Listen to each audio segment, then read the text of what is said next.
Okay, listen, man, we got the legendary, the YouTube Don, Big Dog in the house. First of all, thank you for even coming here, taking the time out. And I'm going to tell y'all this, he a real one because he put up by himself. Shout out to Charleston White. Let's get it, man. Hey, what's up, guys? Man, thank you for coming through, bro. I really appreciate this. Already, man. I appreciate you for having me, man. I appreciate you for having me. This gonna be a pleasure. Facts. Now let's get into this. What are your thoughts on taking care of the kids? The message for the children. My thoughts on taking care of the kids.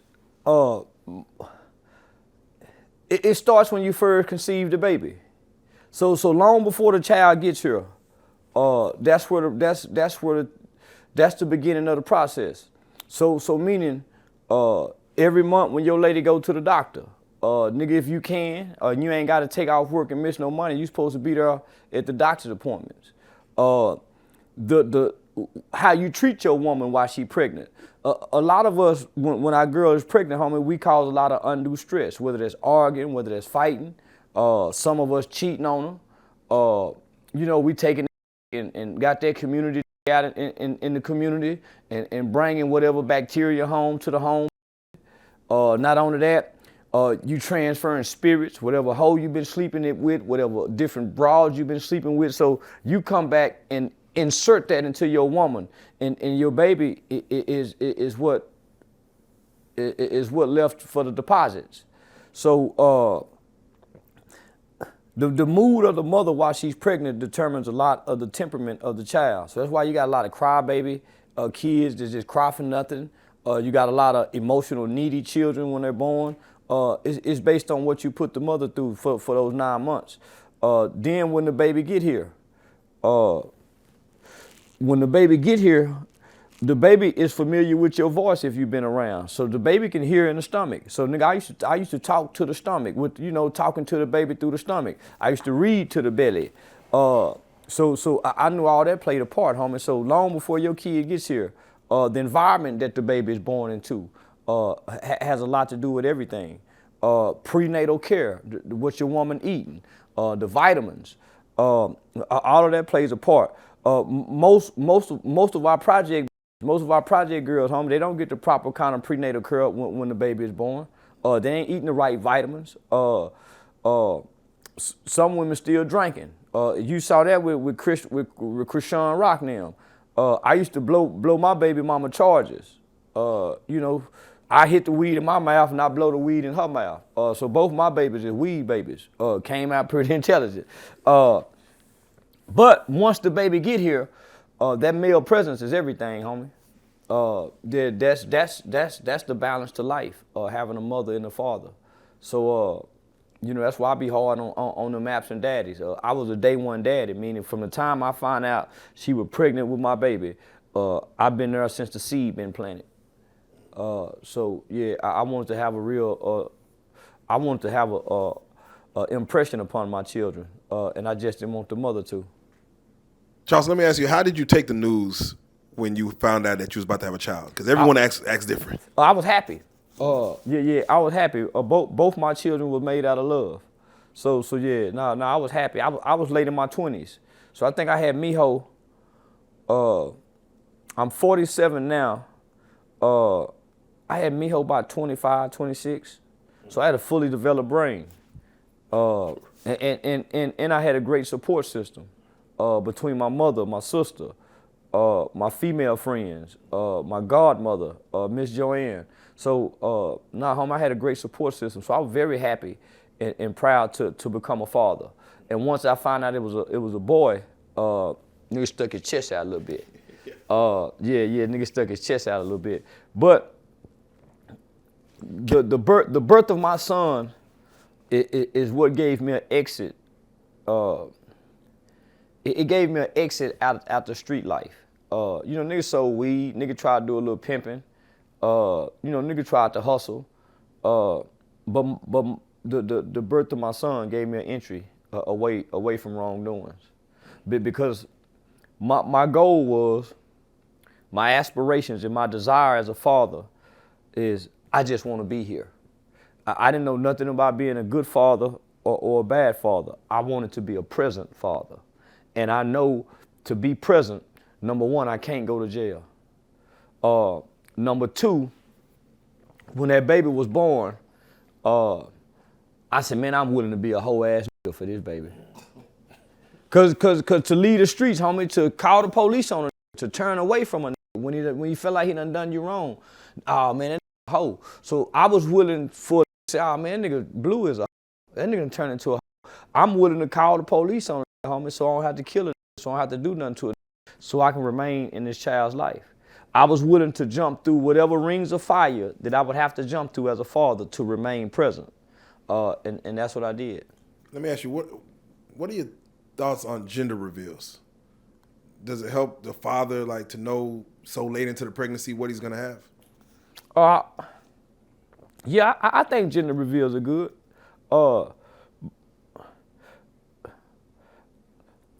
I didn't never have a kid really wanting a boy or a girl. I just wanted a kid, whether it was a boy or a girl. And some people be disappointed because they having a girl or they having a boy. I understood and I know for a fact that just the birth of a child is a gift. So I was willing to accept the gift. But I think gender reveals are good. That way when you have the baby showers and all that other shit, you ain't buying a bunch of girl stuff. And you can prepare ahead of time on what you want to do and what you need to do. So I think gender reveals are good. Both you and Terrance had something to prove at a young age. At what age do you feel like a kid is impressionable versus he's lost? Like he can't be saved? Man, all children can be saved if put in the right environment. So it's kind of like all them dogs that Michael Vick had. Michael Vick had a backyard full of dogs. He had an elaborate dog fighting operation. And all these dogs was trained to fight. And then a lot of them was bred to be fighting dogs. When them white folk got his ass, they came in and scooped up all them dogs and took them out of this environment where all they do is fight, kill, and bite. And they took these dogs and put them in a new environment, which the new environment was way more nurturing. The new environment was way more nurturing, love, discipline, structure. Now all these killer fighting dogs at some point transformed and they started sending these dogs out for adoption. So it's the same with the kid. All children have young, impressionable minds. But once they start reaching that adolescent age, they already have a foundation of kind of who they are. So if you don't remove them out of the environment, they become lost. They get lost in the environment. So what ends up happening is you put them in a new environment and you change the belief system. But by the time a kid get 13, 14, 15, you're almost halfway too late if you can't take them out the environment. So that young and impressionable mind, homie, it's easy to influence. It's easy to influence. But boy, you put them in the right kind of environment and you have to tear down that belief system that they done developed. Most psychologists believe you are who you are by the time you're 5 based on your temperament, based on your 0 to 5, that nurture stage, that 0 to 5. So it's a lot of kids, homie, at 14, 15, 16, 17, based on what they seen, what they was taught, and how they was raised, and where they was raised, from 0 to 5 is kind of their foundation of who they are. All right, let's switch gears here.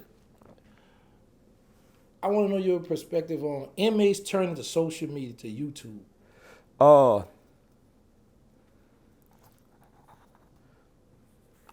I tell everybody, homie, if you've been in prison, and you come home, your best friend is social media. If you know how to articulate and communicate, because however long you spent in prison, that's a journal. Your experience is a journal by way of you orally saying it. You got experiences. You got stages of your life. You like a walking vault of information.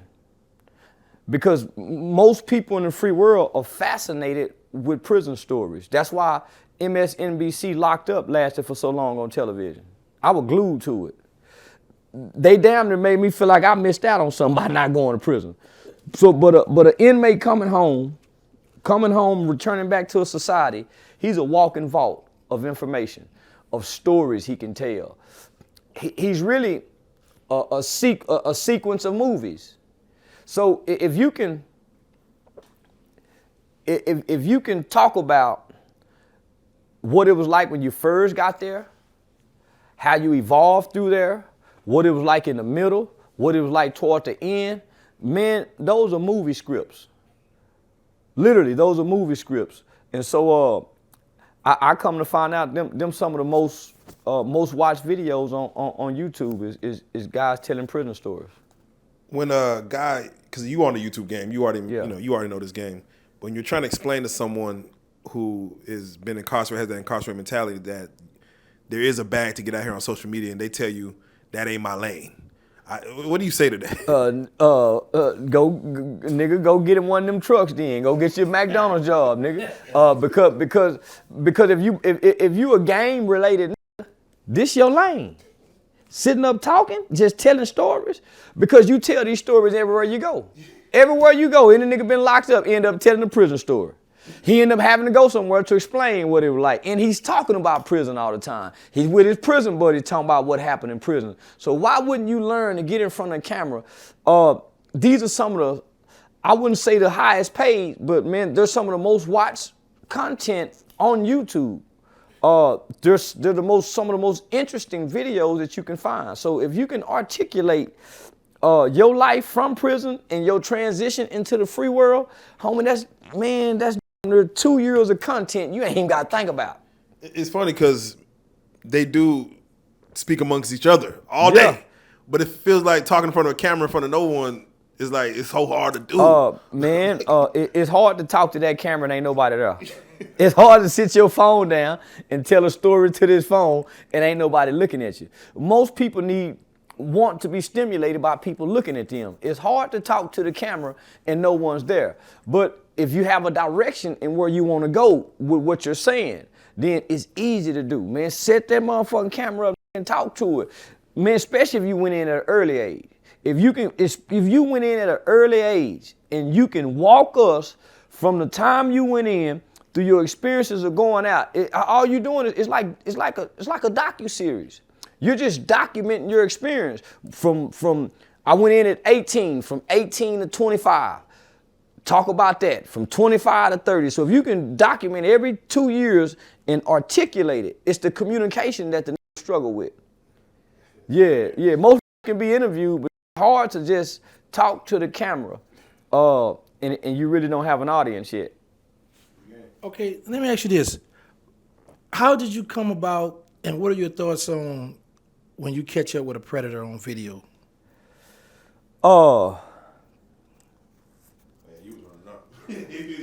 Yeah, man. That was some weird. Man, my thoughts on it is because it's a crime predominantly committed. Not that all people don't do it, but for the most part, when you look at the FBI statistics, more white men are convicted of sex crime, child predator crime, and things of that nature.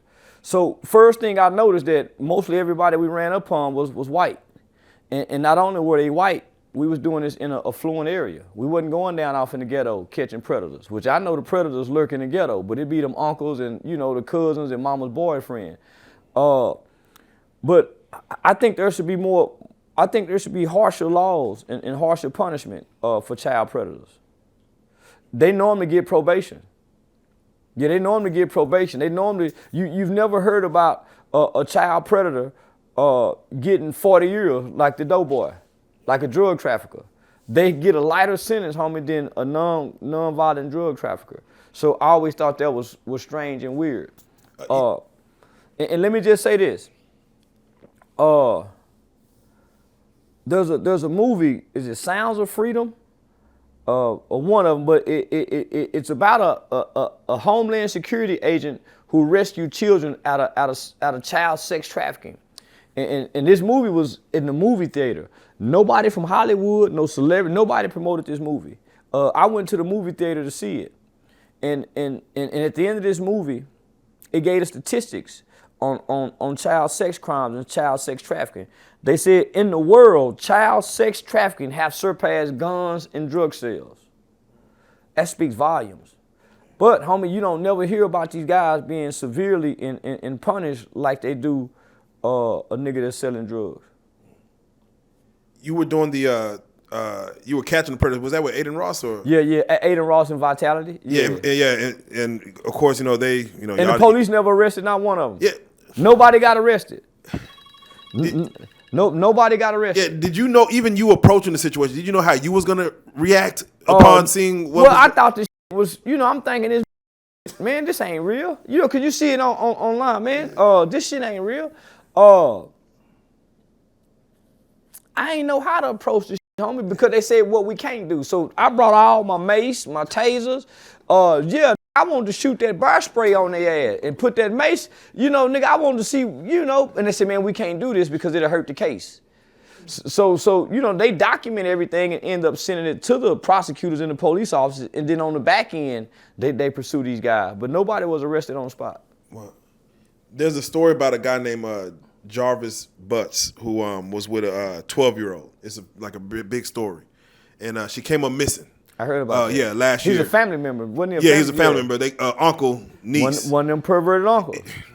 When you hear the stories like that, a 41-year-old, and they read the text messages in court, to where, you know, I know a lot of people probably don't remember, but back in the 90s, around 13, 14, that's when people were trying to be promiscuous. But to hear about a 41-year-old uncle messing with a 12-year-old, now she's missing. How many stories do you feel like this go on that we don't hear about? A lot. So,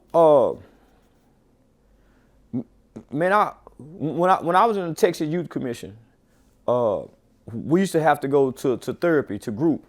So it'll be 16 of us in a group, and we would have to do. So we did psychodrama therapy. We would have to do a life story, an offense cycle, and then a recidivism, right? So our life story, we would have to fill out these sheets of paper, and you go back to your earliest memory, and it would ask you questions from your earliest memory on all the way up until you committed your crime. So they got your CPS files, they got your whole life on file. So most people had to be truthful. Man, I used to sit in them group sessions, homie, and hear do their life stories, and hear about them getting molested by their uncle, and hear them getting molested by their uncles. So one in particular, man, one of my Mexican partners from Dallas, him and his sister both will be molested by the uncle. I done heard that a lot of times, homie. And then when I grew up and started working with kids, going into the boys' home, I started finding out a lot of not just girls, a lot of guys been molested. That's where a lot of the violence come from. You start hearing about when they get on death row and it's time for them to get the death penalty, and when they start trying to use mitigating factors. So you start realizing, homie, this is almost common. Yeah, this is almost common, homie, in our society. It's just unspoken of. So a lot of, when I was in the 8th grade, it was a whole bunch of 7th and 8th grade girls that had high school, college boyfriends, nigga, coming picking them up in the jamming mini trucks. You know what I'm saying? Nigga, that was typical. Yeah, man, it's so, I speak a lot about that, homie. So this one thing I know, depending on who your mother and father is, it won't ever happen. A lot of women who've been molested attract molesters. A lot of women who done been molested or violated by a man attract those kind of men. Them look for the kind of household who might got a weak daddy. Who most promiscuous young girls, they look for the perverted man. So if say if a little managed little girl was walking by me, and I see the little spirit on her, I won't even look at her. They looking for the man that's go glance at them, look him in the eye, look him up and down. Man, I ignore a little girl like that because I know what she's looking for. She's looking to be violated. It's the spirit inside of her because at some point she's already been introduced to this, whether it was a cousin hunching on her, them older hunching cousins. So typically it starts in the family, like this situation. Typically it starts in the family. Do you feel if there was harsher punishment, there might be a reduction in cases of this? If you got the death penalty, they start getting a death penalty, homie. And you don't wait 10, 15 years to die. You die at the end of the month. If they start castrating, y'all might have to cut this. Yeah, let me cut these phones off. If they start castrating, the punishment isn't severe. The punishment isn't severe. So that's homie, that's how you deter crime. Man, if you really want to deter something, make that punishment severe for it. So that's the problem. Niggas, most pedophiles, most child molesters, they might get a probated sentence, homie. Most of them get probation. That's why you hear about them doing it more than one time. Most of them get slapped on the wrist. All right, now I have an interesting question, and I have Joker here that's present. I want to talk about the Real Life Street Stars, how you went off on Say Cheese. I want to talk about that. I need you to turn up over here, because Joker's here to defend himself. So we want to talk about that. I feel like Real Life Street Stars be hating on me. Not that they be hating on me.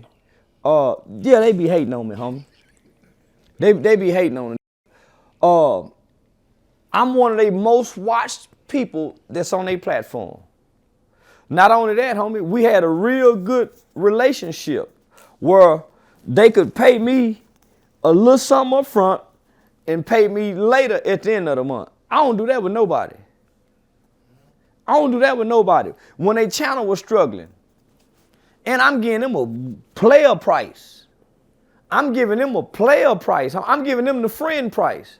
But every time I look up, they will go get people and bring me up to people that they know that's go talk down on me. Starting with Brick Baby. So I'm saying, man, these niggas can't like me. Not only that, if you look at their audience is saying the same thing. If you look at their comment section, the people in the comment section saying the same thing. I don't know why Charleston keeps, so I'm saying, man, why these niggas, man?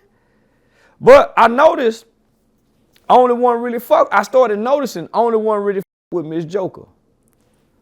So there's a Shane rapper by the name of Twisted Black who had come home from federal prison. Man, they let this nigga get on her not one time, but two times. The other Real Life Street Star member take him to go do a private interview with him and let the bash me and talk about me. And I'm like, homie, you just introduced me to your girl. Me and your girl doing business over here. Me and your girl doing business. How you gonna go against a you doing business with in a that's blessing y'all game? I'm doing y'all a favor with this number and saying, man, we ain't got the money right now, man. Can we pay you later? Okay, homie, that's cool. I'll with y'all. So how y'all gonna get somebody on this couch and y'all intentionally going to go get these people seem like? And I done brought y'all a lot of people. I brought y'all Mama Duck. Nigga, I done brought people to the platform and y'all really didn't have to come on my.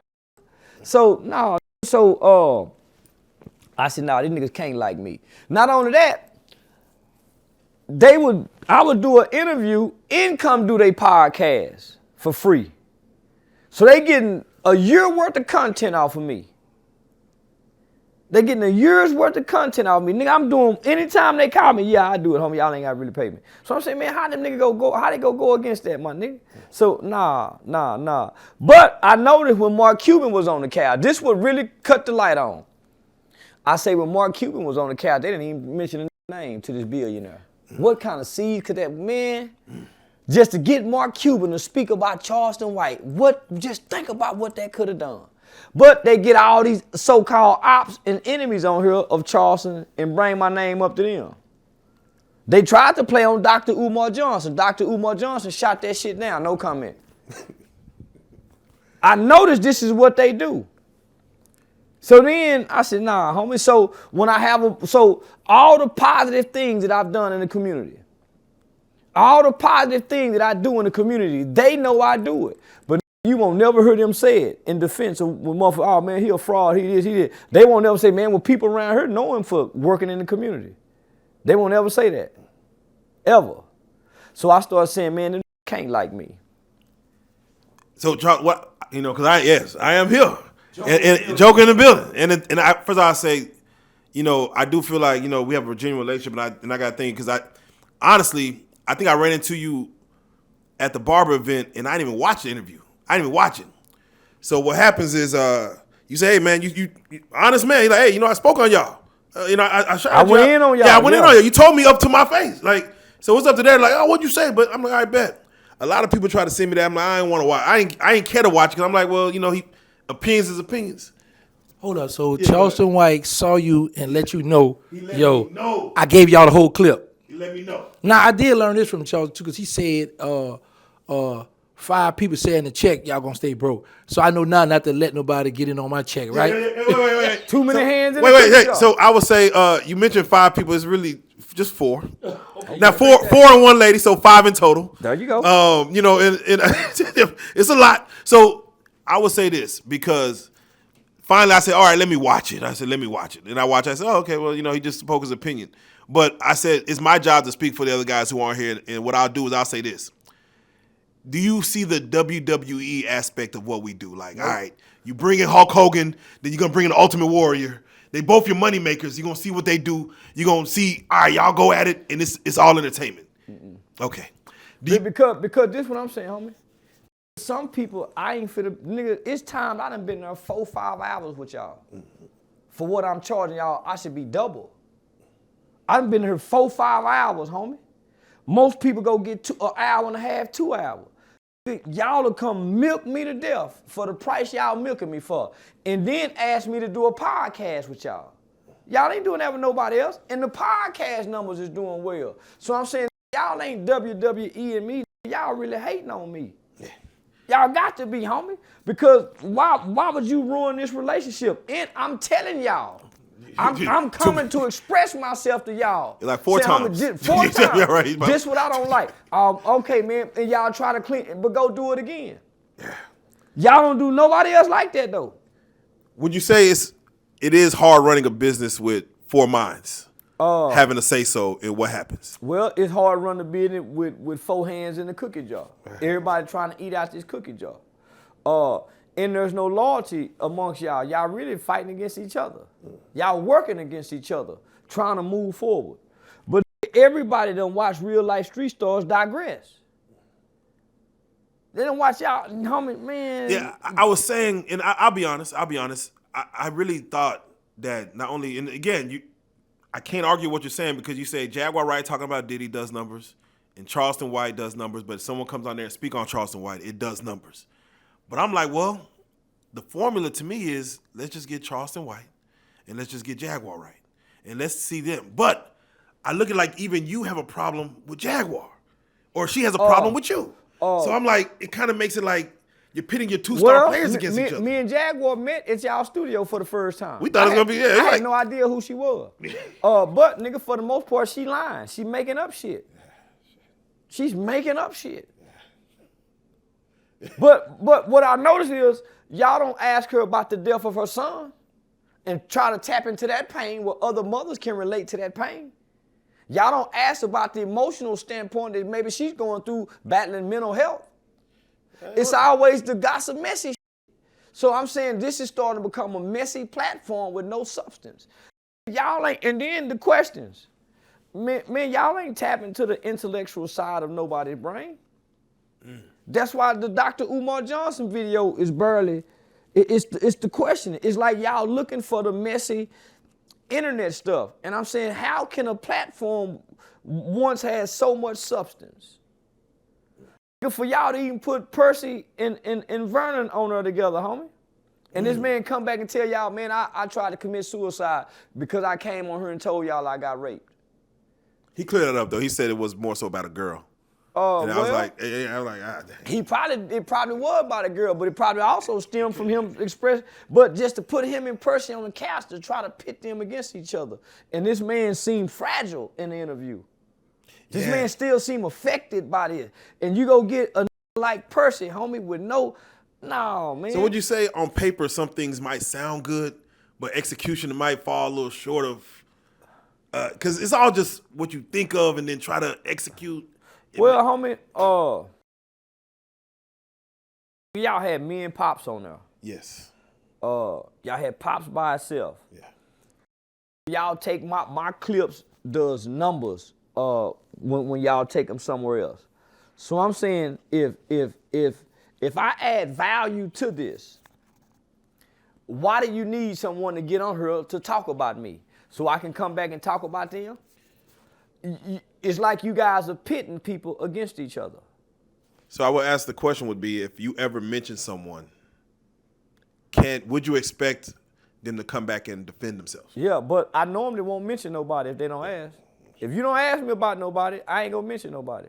But yeah, but every person y'all go get, y'all make sure to ask them about me. Why am I so important in y'all line of question to somebody when you got so much to talk about? Because I've never talked about Brick Baby. I've never talked about Benzino, Michael Collier, none of it. Michael Collier used to call me every morning, homie, to get me on this radio station. Every morning in LA.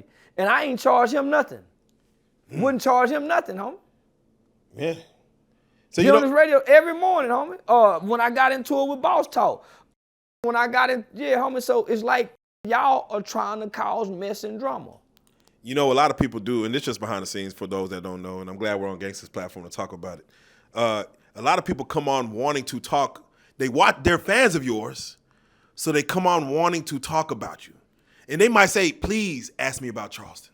Because they're like, they want to get in the platform, because I look These at... are one-time people that's going to be on your platform. Yeah, one-time people. I've been dealing with y'all for years. Why go against it? Why go against me when I'm a working formula for y'all? That's why I love the Danza Project. Because we do business together. We breaking bread together. So why would you let you know and they asking for this? Man, y'all supposed to say no. So let me ask you... if we go keep it real, y'all supposed to be saying no. You're supposed to say no. And lastly, because we don't know how serious it be with you. Sometimes we think it is internet situations, but how personal does it get with you when you do beef with people online? Like, how personal does it? It ain't personal at all. It's for content. It's only personal with y'all.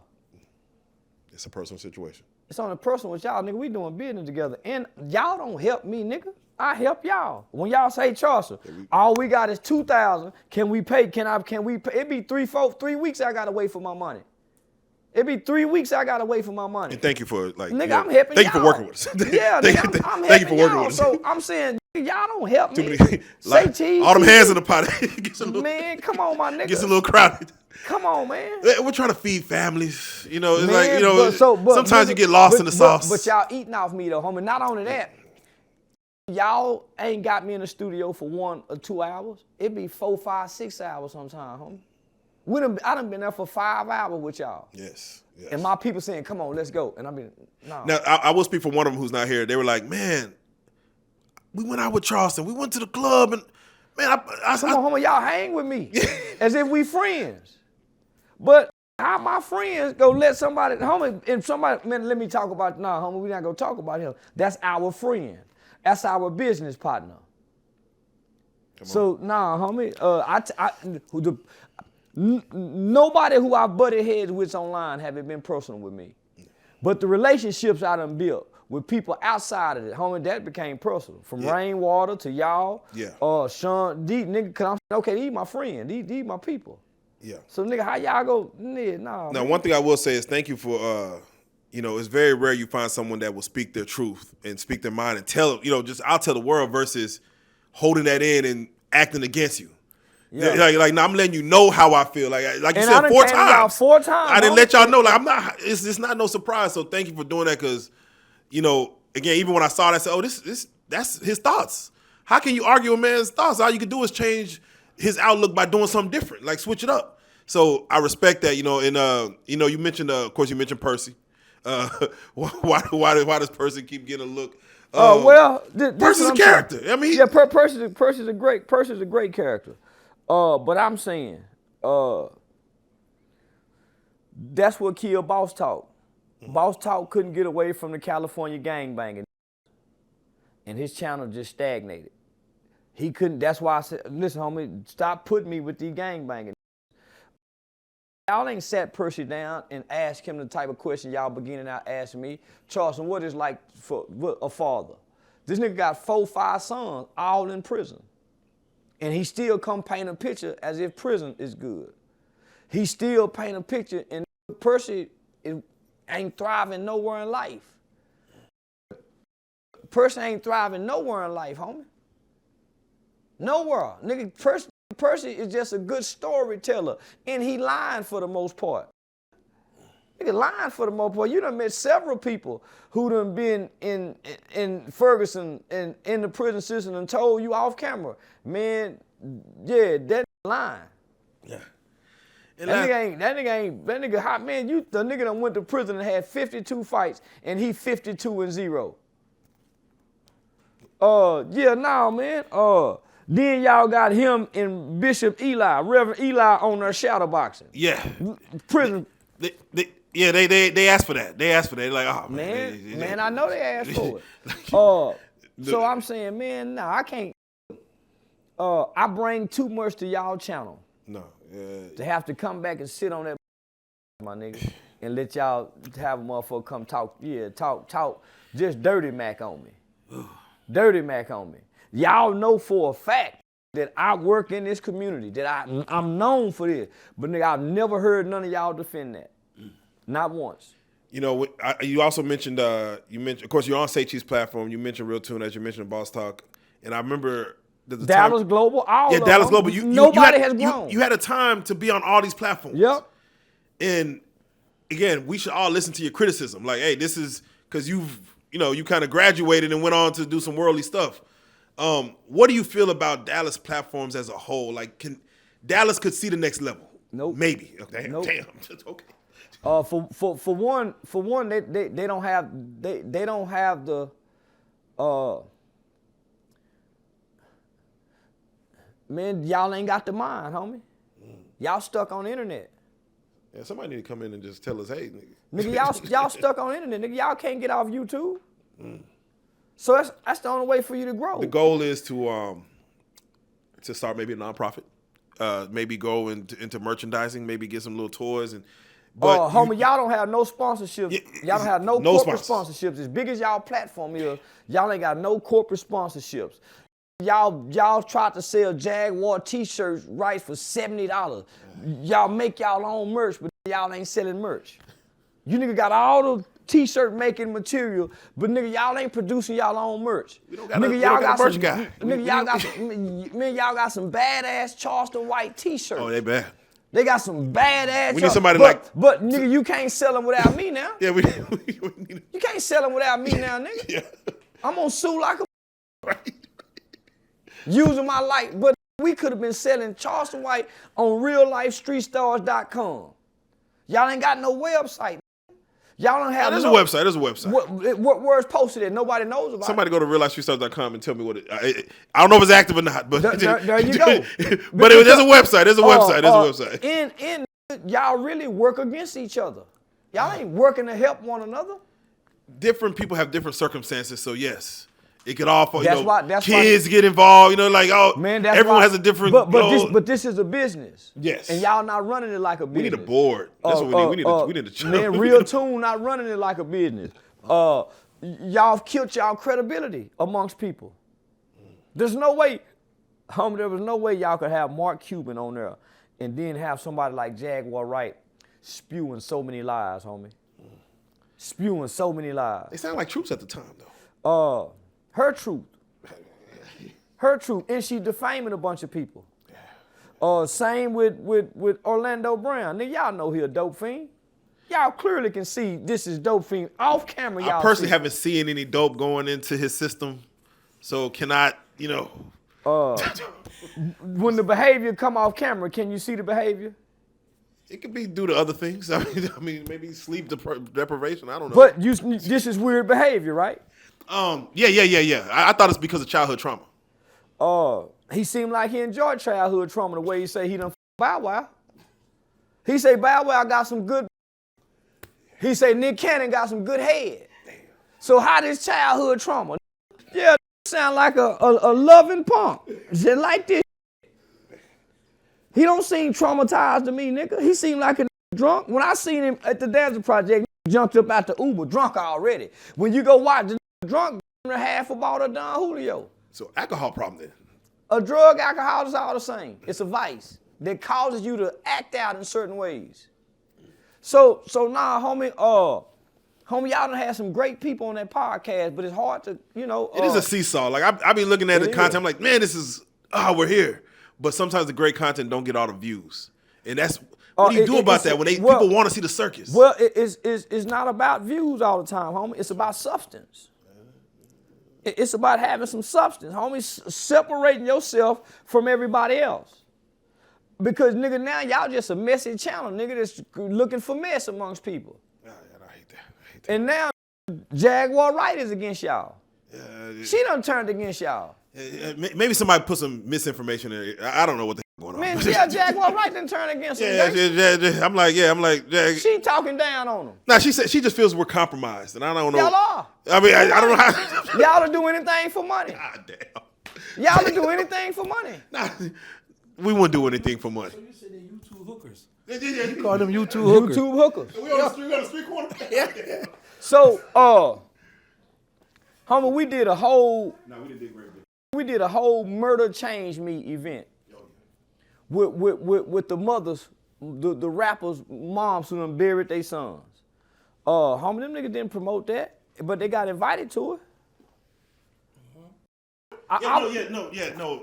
Did get invited to. I think I was the only one who showed up. You the only one and who I hate showed to. I don't want to put nobody else in the. But things like that, I kind of gravitate towards. And shout out Say Cheese for putting it together. But that was a moment. That was a moment for what it was. Why don't you do more of situations like that? Did that just put a bad taste in your mouth? Yeah, it did.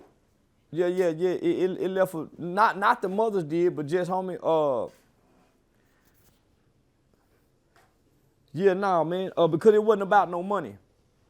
Yeah, when God gave me that vision and that idea, you can just throw that right there. When God gave me that vision and that idea, it wasn't about no money. It was about trying to show the pain of the mothers who have buried their children and using that as a tool, homie, to reach other mothers and to help other mothers heal with their pain. So, the comedy thing just took off. So it kind of, I still have a desire to do it. It's just, the comedy thing took off. And we keep talking about we're going to do it. But we just hadn't found the time to do it. So I'm saying for Dallas, Texas in this one city probably have more social media influence than any city throughout this country.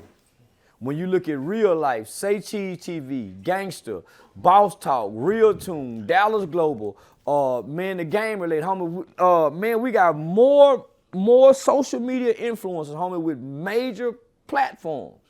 And you mean to tell me can't none of them come together to have an expo, an event? They don't do nothing to teach content creation? They ain't tapped into the community nowhere? That's why it can't grow. Last question before we get off of it. Do you feel it's because no one's kind of made it like, you see Say Cheese, and like you see like, all right, that's the echelon. Like he's, worldwide. Dallas-Fort Worth, we're trying to get to a level to where, yes, the Real Tunes, the Dallas Globals, we're all trying to, first and foremost, feed our families before we could give back and teach the community. Or should we just say, teach what you know right now? Maybe someone else could come on and do better than what you guys did. Say Cheese TV have more of a business model than everybody else. Oh, yeah, it's Sean Condon. He got two. Man, he was signing rap artists. Not only was he signing rap artists, he went and got into the cannabis industry. He got a videographer that travels around the country. Y'all don't do none of that. Y'all don't travel, nigga. Y'all stay here, and y'all think everybody finna come here to y'all. Man, y'all been doing this for how long? Since Mo 3 was alive. Dallas, do you feel like Dallas will become an entertainment hub in the next 2 or 3 years? It's too much. Dallas is a hater city. Dallas ain't like them Atlanta is. Nigga, this is a hater city. Somebody like Gangsta can come in and make this entertainment because he's from the outside. But nobody here that's from Dallas, nigga, that's why ain't nobody going nowhere here in Dallas, nigga, because everybody hate on each other. And they sure hate on Charleston White, nigga, and I'm the biggest thing in this metroplex. Big facts. Big facts. Yeah. I'm the biggest thing, and nigga, I'm selling out shows at comedy shows. I got my own comedy tour, nigga. I got my own Bitcoin. I got my own movie, nigga. Hey, I bought into the Bitcoin. I ain't gonna lie to you. Yeah. Yeah, nigga, I got my own. I'm in a movie, homie. Nigga, you don't hear? Nah. Can you? But they'll post when a nigga go to jail. Oh yeah. Yeah, they'll post when a nigga go to jail. But they won't post the movie. They won't post the Bitcoin. They won't post the comedy tour. So how you gonna win going against the that's winning? Between me and Big Extra Plug, everybody else just doing shit and ain't going nowhere. For those that prey on your downfall, they're like, oh, he in jail. Like, what do you say to those? Because it seems like people waiting for you to like get your 5 minutes of fame. Yeah, my charger would drop. So yeah, nigga, I'm back toting guns, carrying guns, and buying guns. Nah, my charger would drop. Say TCV posted it. But this is what my mother told me the other day. There's a fake Charleston White Facebook page that posted my mother pad. My mama said, son, you need haters. Because those are the people God have to use for him to prepare the table in front of your enemies. God can't prepare the table. He said he will prepare a table in front of your enemies, and they have to watch you eat in the midst of them. You get to eat. So I need that. God can't prepare the table. That's why the table keep getting prepared, and I'm having a feast. Come on. If you don't mind speaking on the Bitcoin, how did that come about? Because you spoke against Bitcoin and crypto, and then please take us in that because I saw your conversation with Pops, even speaking on it. Yeah, no, man. I've been fighting with a team of Bitcoin people for the last 2 years, and they've been saying, man, let come to cryptocurrency. They done tried to get me to go to Dubai. Man, I ain't going no more Dubai. So I've been fighting with this group of people. This one man that's been leading the group for 2 years, and my thing is, you can't turn this shit into cash. When they showed me where I can turn it into cash. Okay, y'all got me. So they kept saying, well, do we have your permission? I said, man, quit talking to me about it. Just do it. Quit talking to me about it. Show me then. Show me. I'm going to show me. I don't believe nothing, nigga. Show me. So once they created the coin, they kept talking. Man, drop it today then. If it's that simple, drop it today.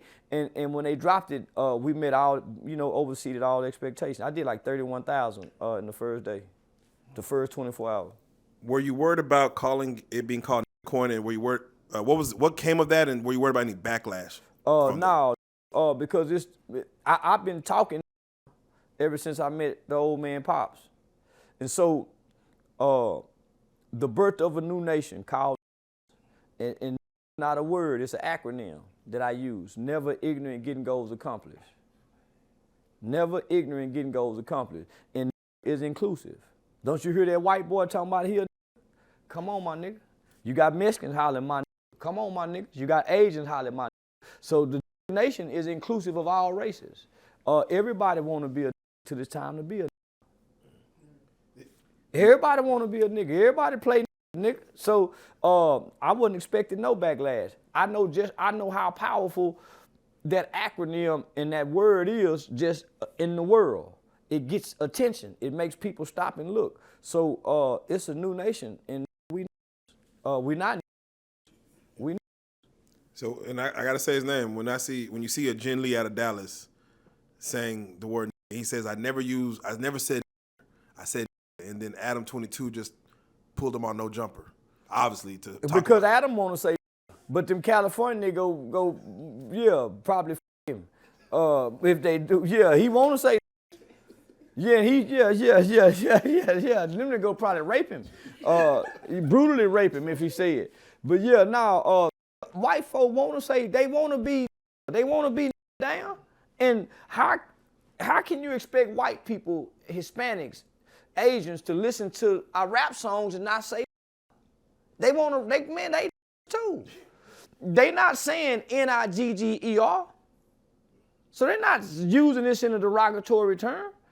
This is a word of endearment. Nigga is. So why they can't be included into this culture? They got that spirit. Would you get more offensive if a white man said it versus, let's say, a 3-year-old? No. See, the word Nigger is not offensive to me. Boy is. Come here, boy. Come here, gal. Because the only time was used if you done something wrong. That was the rebellious boy. You was only called a when you done something wrong. I'm the nigga go do something wrong. I'm the nigga not following the plantation rules. That's the only time you got called a. But we can't be. We're not them people. You heard what Pop said, man. The knew how to grow food. The stuck together. We ain't them people. So, homie, a white man saying nigga don't offend me, even if he think he using it in a derogatory term, is actually a compliment. Boy is what I ain't. But I'm the seed of a. I'm a child of a Negro. But N-I-G, nah. Okay, Mr. White, what are your thoughts on scamming in 2025, and do you still believe in suing? Hell yeah, I still believe in suing. Every time I go to the airport and get ready to get on that plane, they see the rule of safety is they have to eliminate this hazard. They don't eliminate the hazard. Even they ain't got no sign to say watch your step, watch your step, watch your step. They supposed to eliminate that hazard. Everywhere I go, I look for a possible hazard. When I'm in the grocery store and it's been raining outside, first thing I look around and say, boy, they ain't got no wet flow sign, boy, nigga slip like a here. Oh, man. Yeah, now, I think scamming is good for the economy. Yeah, I think scamming is good for the economy. For the most part, scamming is a victimless crime. Yeah, you stealing from the banks or the stores or something. You stealing a motherfucker who can get some insurance. Yeah, man, I support scammers. Yeah, I support scammers. I'm personally I done been scammed before. Yeah, nigga, I done been scammed before by Shirley with the strawberry letter husband. He's sick. Yeah, nigga, I been scammed before. I wasn't mad. They got me for $20,000 out the bank. Went and opened up some non-profits in my name. Stole my YouTube channel. Created a fake marriage certificate like I was married to a bitch. Yeah, nigga, I've been scammed before at a high level. I couldn't do nothing but respect the game. Yeah, nigga, I respect scammers. You would still do a slip and fall. Yeah. Man, listen, every time I get on that motherfucking plane, I do this in that little crack right there to see how I can twist that ankle. I see how where that foot, nigga, I test the waters. But I done talked about it so much, I can't do it. Somebody else got to do it. I'm telling you, my just step off and fall. Man, because the hazard is not supposed to be there. They're supposed to have a ramp or something over it. Man, it's the easiest lick in the world, my nigga. Ooh, that's the easiest lick in the world. Do you get upset when you see a black man like about to slip or fall or trip and then he catch himself like, oh? Yeah. Yeah. Man, just think about this. There was a woman who sued McDonald's because the coffee was too hot and got a bankroll. Every time I go to Starbucks and get that medicine ball, I said, ooh, I can get their ass. But I done talked about so they tired of me suing. They ain't gonna let me sue no more. During the ice storm, this ice storm we just had, me and my we out in the ice storm saying, nigga, this the best time to go and wreck the car and get that free check. Especially if you got everything in insurance on your car. The ice storm is the best time to have a wreck and easily get that cash to you. You ain't got to go fast. You just had a wreck, homie. You got You got insurance. They make you get insurance in apartments. You move into an apartment, they make you get insurance. Man, you supposed to leave the bathtub running and play like you done went to sleep, and there go your flood damage. Man, homie, it's so, man, because homie, insurance is the biggest scam in the world. Why you think the insurance company pulled out of California before the fires? They just pulled out 6 months ago before the fire, canceled everybody, because nigga, they know you can hit this lick. Man, you are not supposed to have car insurance for 5, 6, 7 years, and your car about to break down, your transmission done went out. You supposed to have a wreck before you get that transmission fixed. When that motor start going bad, put insurance on that car and have a wreck.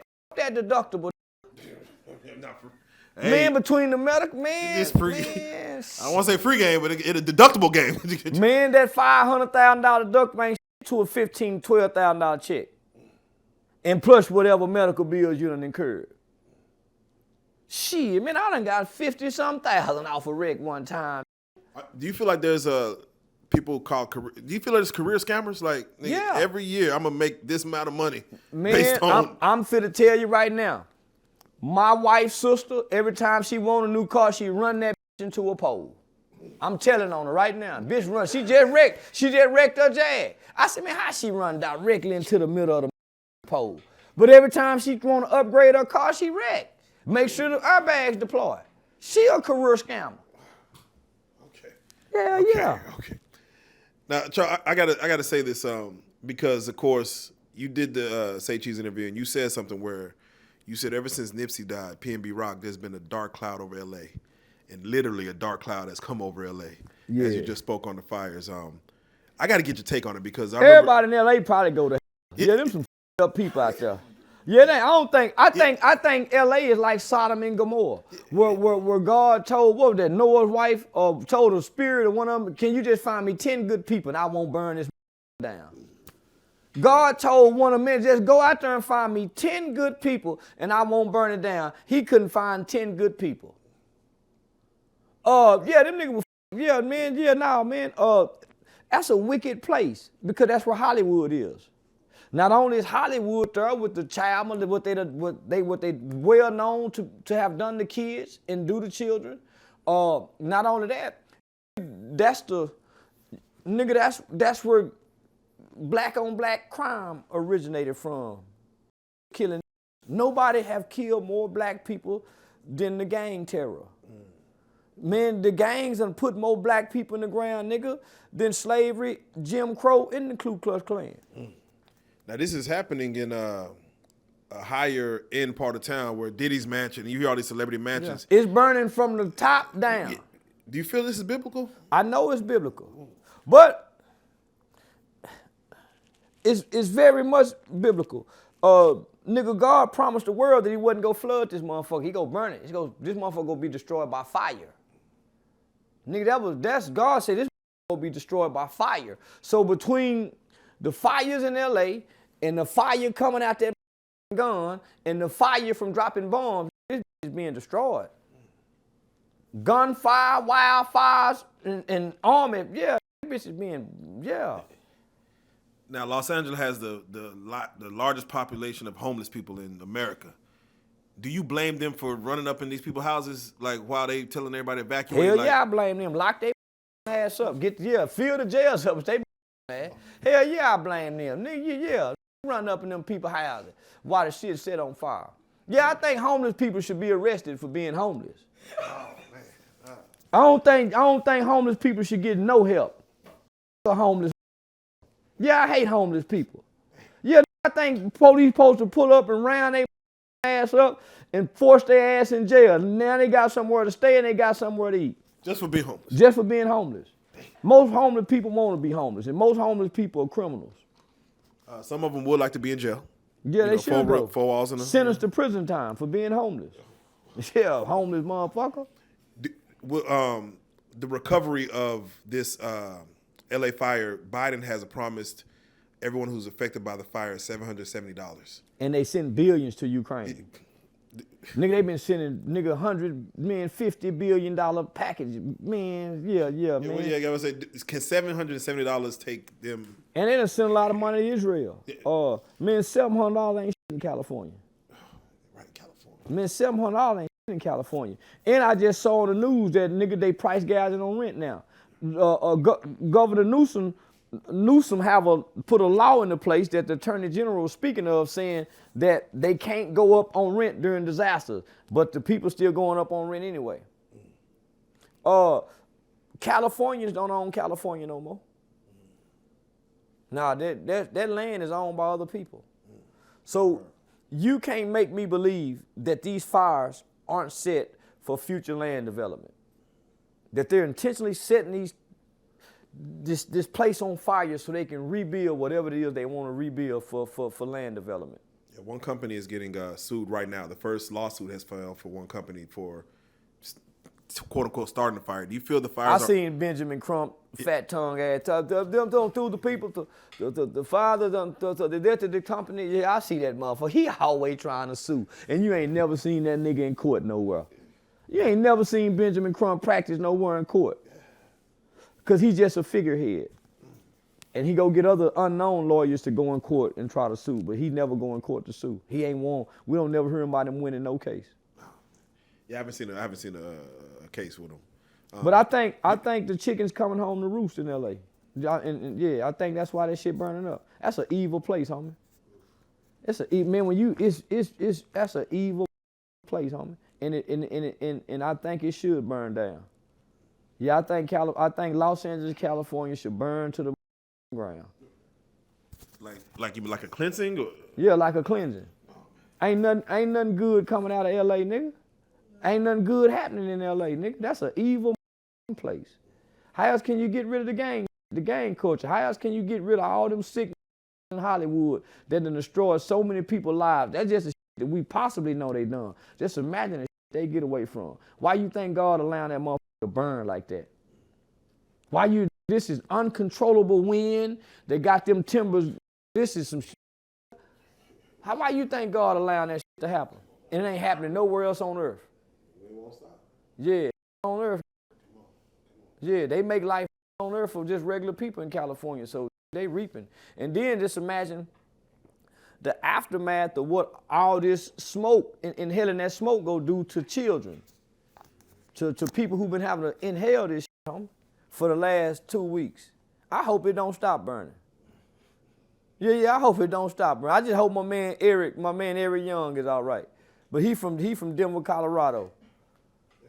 Yeah, who's Eric Young for those that don't know? Yeah, that's my agent. Yeah, that's my agent. Shout out to Eric Young Production. That's my agent. All right, Mr. White. What are your thoughts on Lil King and Hustle Cartel? He's sucking that little boy dick. Yeah, I think that's that old punk game. Get you a little boy. Little boy probably got a grown man, and he's sucking that little boy dick. You can't make me believe him and King ain't. That's that old punk game. Put some money on the little boy. That's what some old punks used to do. Yeah, that's what Gregory Spencer used to do to these around here. Catch him young, give him a job at the funeral home, and have him. Yeah. He taking that little boy dick. That's all. He got that little boy on him. I put my right hand on the Bible here. And I personally want to ask as far as. And whoever interviewed that kid is up in the head. Now, y'all go interview him. I spoke to you. And mind you, this is before you was even really going at.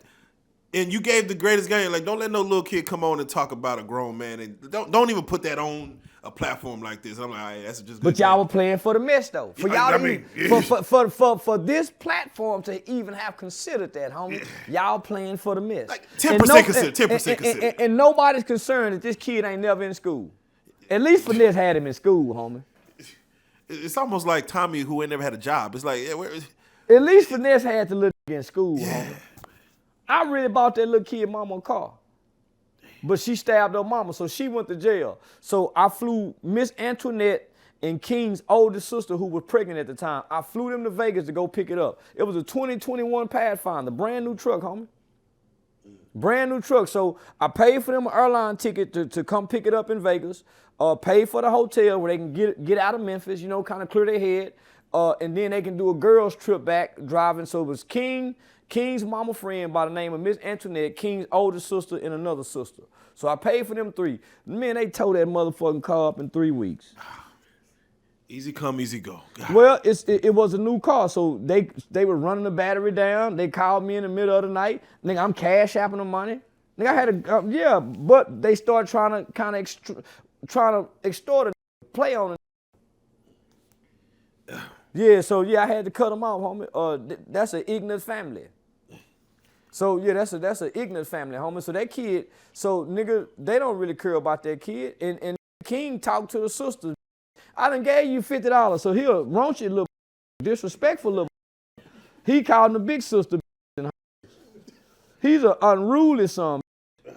So I'm saying, at least Finesse started trying to add structure to his life. Man, you can't do this no more. You can't go to the club with Moneybag and them, yo. You don't know which one of them around there in that group trying to on that little boy. Cause why would you have him around there? You don't know what trying to get the little high, get him some.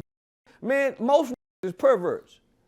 If you got a bunch of rap in a group, at least 2 of them are pedophile. Damn. That's a high statistic. Man, look at this little girl that come up missing from her uncle.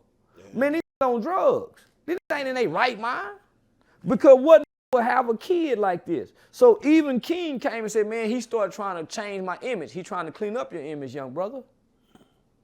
He trying to clean up your image. Well, he trying to get me off you. You need to be off YouTube. You ain't rapping. You doing shit that hurt not just you, but the image of who he is. So he trying to clean you up. So you run off on him.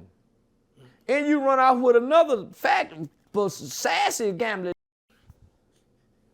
that's cheating in the dice game. Homie, most dice games I know at some point turn violent. It's a bunch of arguing, got guns. That's how Takeoff died at a dice game. So you got this kid gambling.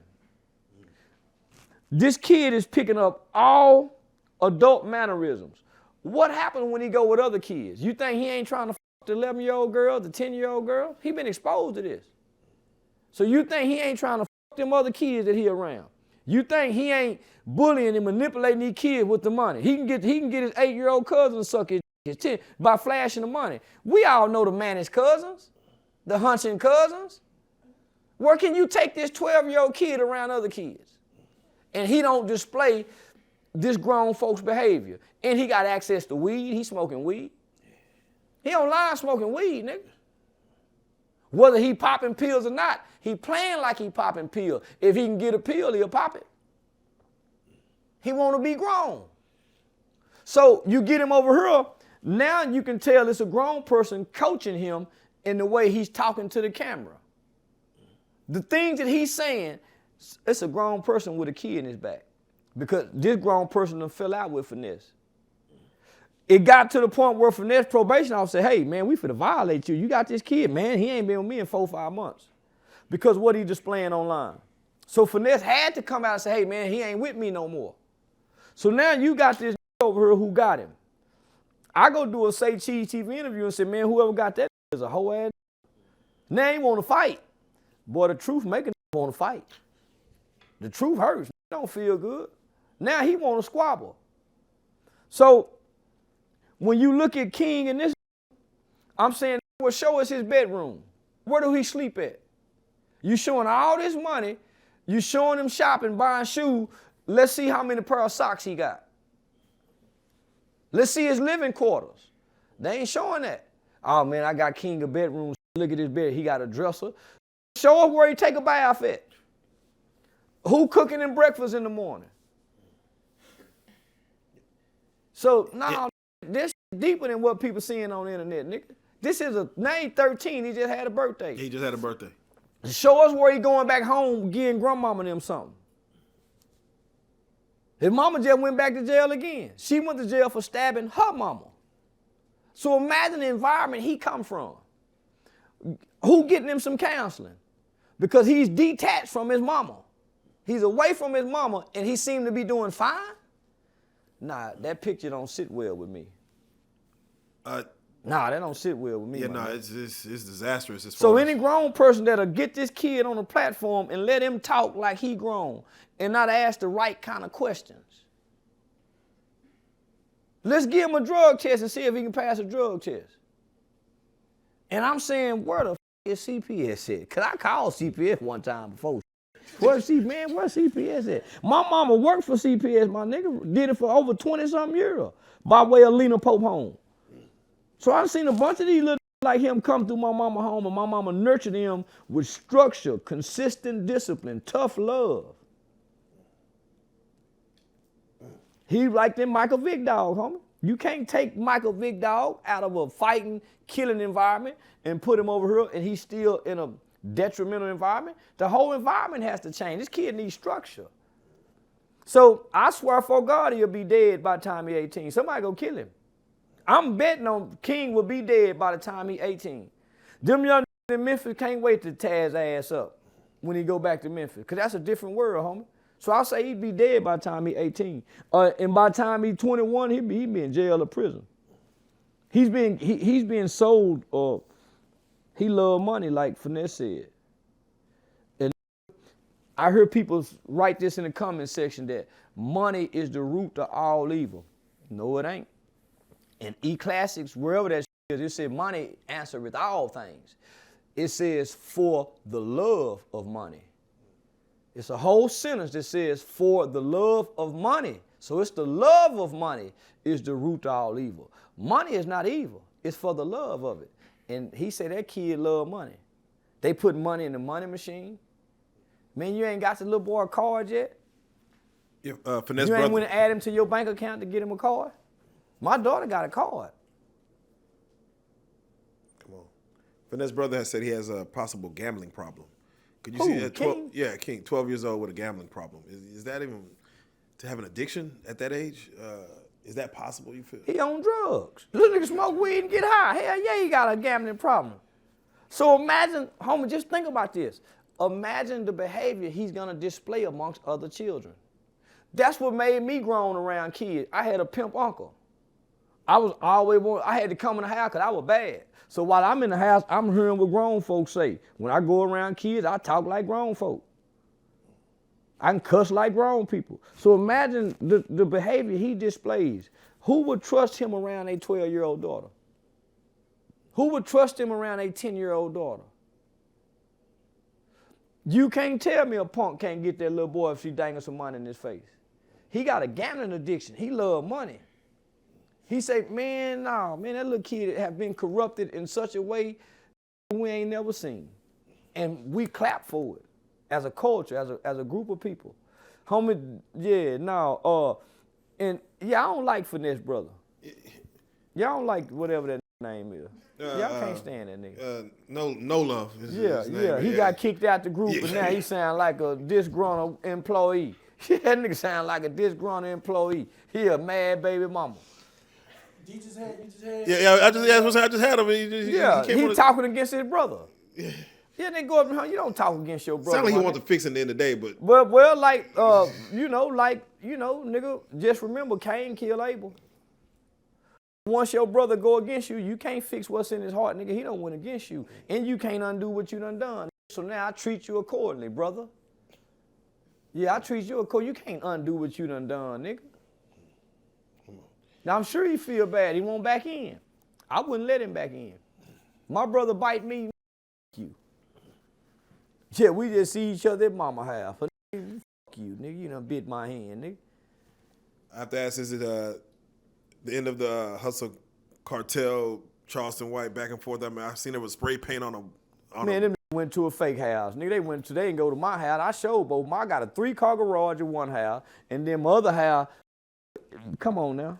I got camera surveillance system everywhere. Well, them went to a fake house or somebody's wrong house playing like it was mine. The internet. And you think I ain't gonna call the police and press charges? You think you gonna spray paint my house and I ain't gonna say, hey, y'all, I put the police on that nigga's ass. He finna go to jail. Nanny boo-boo, nigga, you finna go to jail. I'm gonna run to the internet and say, stupid ass, you finna go to jail. And I'm gonna sue you for damages. So now, That line. But no, he say he had $1 million to fight. He ain't put that money up for the fight. He claimed like he was at Big T the other day. I was at Big T. I was at Big T. Then he claimed he sent me an address in West Dallas. It was a house with the construction out there, the porta potty. I said, oh man, this whole ass playing for view. This nigga went and made a rap song about me. I throw in the towel. Yeah, I quit. And he lied and said he flew to New Jersey. He said New Brunswick, New York. If he flew there, he wouldn't have made that mistake. I said, oh man, this lying now. I don't even want to play with him no more. He just flat out lying. Once he made that rap song, oh, I don't want no more. Yeah, you just want, nigga, I don't want no more. But I done killed his gambling career. Notice he ain't gambling no more. I done killed his gambling career. I done told everybody he's stacking the dice and he's spinning. That's why he got to spread the money out. That's why he got to need that soft, that smooth surface. That's why everywhere he go, he try to, because he's stacking and he's spinning. You ain't hearing him shake them dice. You ain't hearing that. So I done killed his gambling career. Mission accomplished. Yeah, checkmate. Now everywhere he go, it's skeptical for him. Yeah, he can't gamble no more. So now he got to try to come make content. And he on Facebook arguing with a fake page, thinking it's me. These be arguing with a fake page, thinking I'm watching them doing a bunch of typing. Man, I ain't got that kind of wherewithal in me to type to it while he talking. That's the dumbest in the world to me, nigga. I'm gonna bag out or I'm gonna go live. But I'm gonna go live from my page, not your page. I ain't gonna let you get these views off me. Look, I'm a content creator. Everything by content. Come over here. And when you come over here, I'm gonna leave you in the comment section typing like a I ain't got that whole spirit. Yeah. So now, once I posted that picture of him with his hair slicked back like a little old, it was over with then. I don't want to argue no more. Yeah, I shouldn't. Once I found that picture, I said, nigga, I can't fight no punk. I give up. Yeah, he might fight hard in the mud, boy. He done took some somewhere in life. A punch won't hurt him. Oh, so, okay, let's switch gears. What are your thoughts on the Cameron and Jim Jones, 50 Cent, little squabble? Man, Cameron, I always been yeah, man, that's them old, I think 50 Cent stirring it up. Yeah, I think 50 Cent stirred it up. And they took the bait. Yeah, they took the bait. And then, DJ Envy says that, DJ Envy said on the Breakfast Club that Jim Jones was the muscle. And Cameron was the face, the rapper, him and Joel's. Homie, that's that secret envy that your homeboys have for you. That you don't know they have until later on in life, until something happens, then it comes out. So, yeah, I think, I just seen Jim them in Atlanta, last month, for Fabulous birthday. Got love for both of them, but, homie, that's that homeboy envy. I think that's that homeboy envy. Cam and Mace done patched back up. They got the podcast, they got the sports channel going. They're in front of the camera every day. Shit, old Jimmy, he back trying to rap again. So, yeah, I think it's some envy there. Jealous and envy. Yeah, I got to get your take because I think it was Jim who said that he's on another podcast saying that Mace used to talk about Cameron, like how you get back with the person who used to talk about you, and then Cameron. Nigga, all homeboys done talked about each other. Yeah, man. That's what homeboys, homegirl, cousins, brothers, we all done said some things about homie. Them niggas had Cam and Mace had fell out, but they were really best friends. It sound like, you know how you got some group of friends over here. You got some group of friends over here. You might fall out with these friends and then come be best friend with these friends. But these really your friends. And y'all may have a misunderstanding. Sometimes separation brings about appreciation. Sometimes separation brings about appreciation. Man, that's really money. And then, Mace's life completely changed. So, you reunite. Yeah, you reunite, and that's what you see. And you can tell them niggas really partners. They really friends. You can see the chemistry. Yeah, you can tell them niggas really friends. But We all done said some shit behind our friends and partners' back. I just try not to be that kind of friend. I'm gonna say it to you. Yeah, we gonna fall out because I said it to you. Does it make you upset to see such history? Like, you know, not even knowing them like on a personal level, but to see such history where like, here we go on the internet. Nigga, I was a Dipset fan. Yeah. You know, my West Dallas, we thought we were Dipset at one time. You know, with the headbands and the Tracy McGrady jerseys and shit. So yeah, homie, you hate to see some you thought was some solid, you hate to see some that you thought was some solid homie amongst each other, to get on these podcasts and platforms and speak against they nigga. Yeah. Okay, I got a question for you. What are your thoughts and are you planning to go to the Super Bowl? Yeah, hell yeah. Hell yeah. I ain't into football, but yeah, I plan on being out there in New Orleans for the motherfucking Super Bowl, man. Yeah, man, I can't miss it. You going with me, Gangsta? Yeah. Of course, I'm in the building. Man, nigga, how Super Bowl in New Orleans? Man, yeah, that's shit, yeah.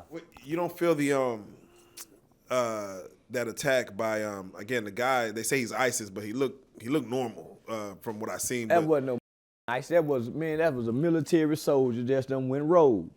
It's a bunch of them, yeah. Him and the one in front of Trump Hotel. He was active. The one in front of Trump Hotel. Yeah. This other looked like a regular normal. Yeah, it wasn't no ISIS out of Beaumont, Texas. That nigga was just a disgruntled soldier. But nigga, you can't tell me he was sent to do that. He ain't just do that on his own.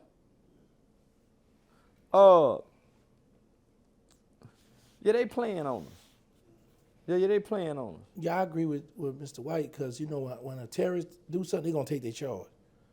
They're going to let us know, yeah, we did that, now what's up? Yeah. But now, let me ask you this.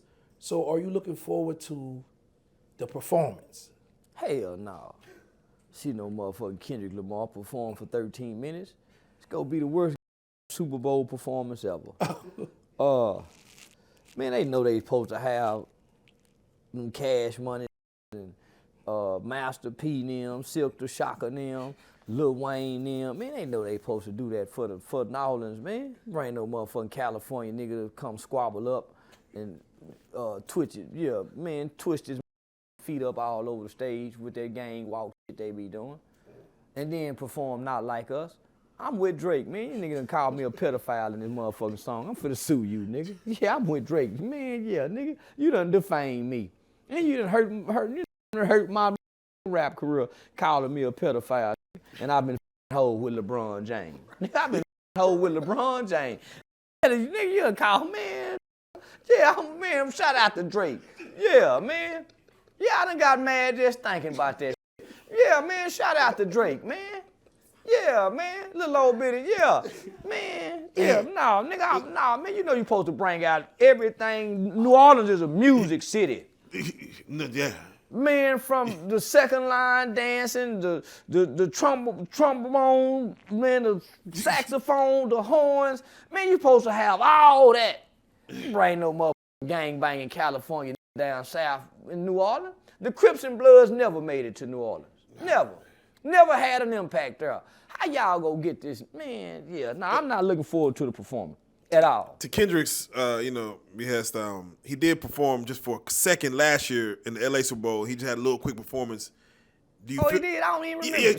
He had a quick little 20 seconds. Who performed last year? Usher? It was Dr. Dre. That was 2 years. 2 years ago, doing that one. So Usher performed last year when he put that dick up on that girl. And boy, she laid, yeah. Yeah, he put that dick up on that man. Why? Yeah. I would slap shit out my woman. You have predictions of who you would like to go to the Super Bowl now that the playoffs have kicked off? Man, I don't even know football to predict. Houston? No, man. No. Whoever it is, I hope it ain't that white black quarterback, the Mahomes boy. I'm tired of him winning. Yeah, Lamar Jackson. What's the Lamar? I hope Lamar Jackson, that nigga quarterback, win. Yeah. All San Francisco.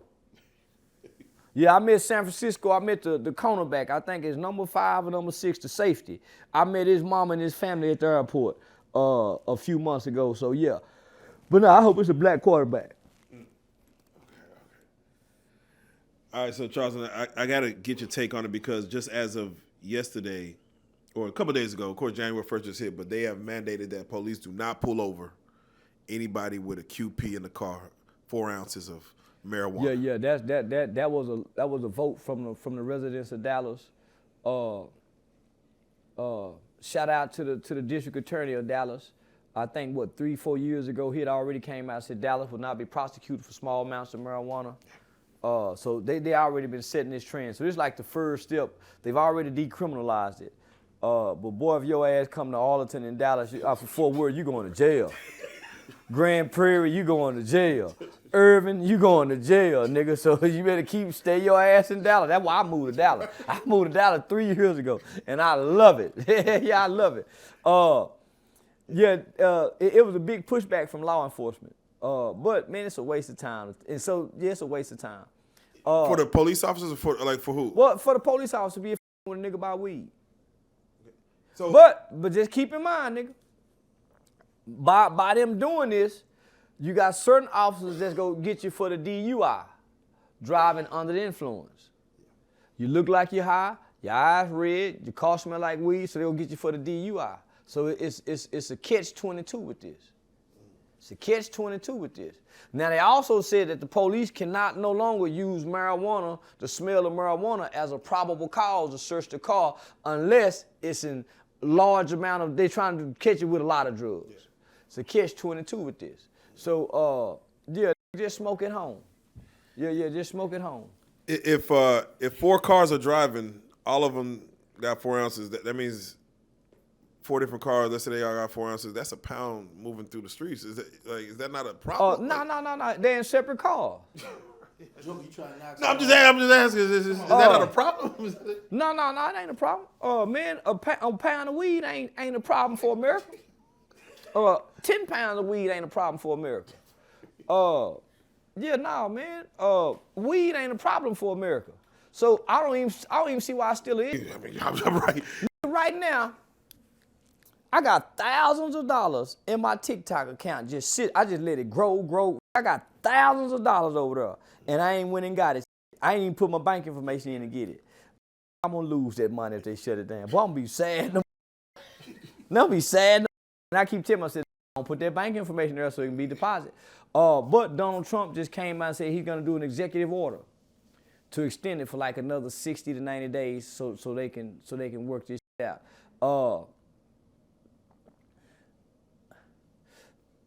Our current government believes that that China is using TikTok to gather our information and to use this to spy on American citizens and corrupt us in such a way, because children have access to it. But business-wise, when you got Trump, you got Elon Musk, I don't think it's going nowhere.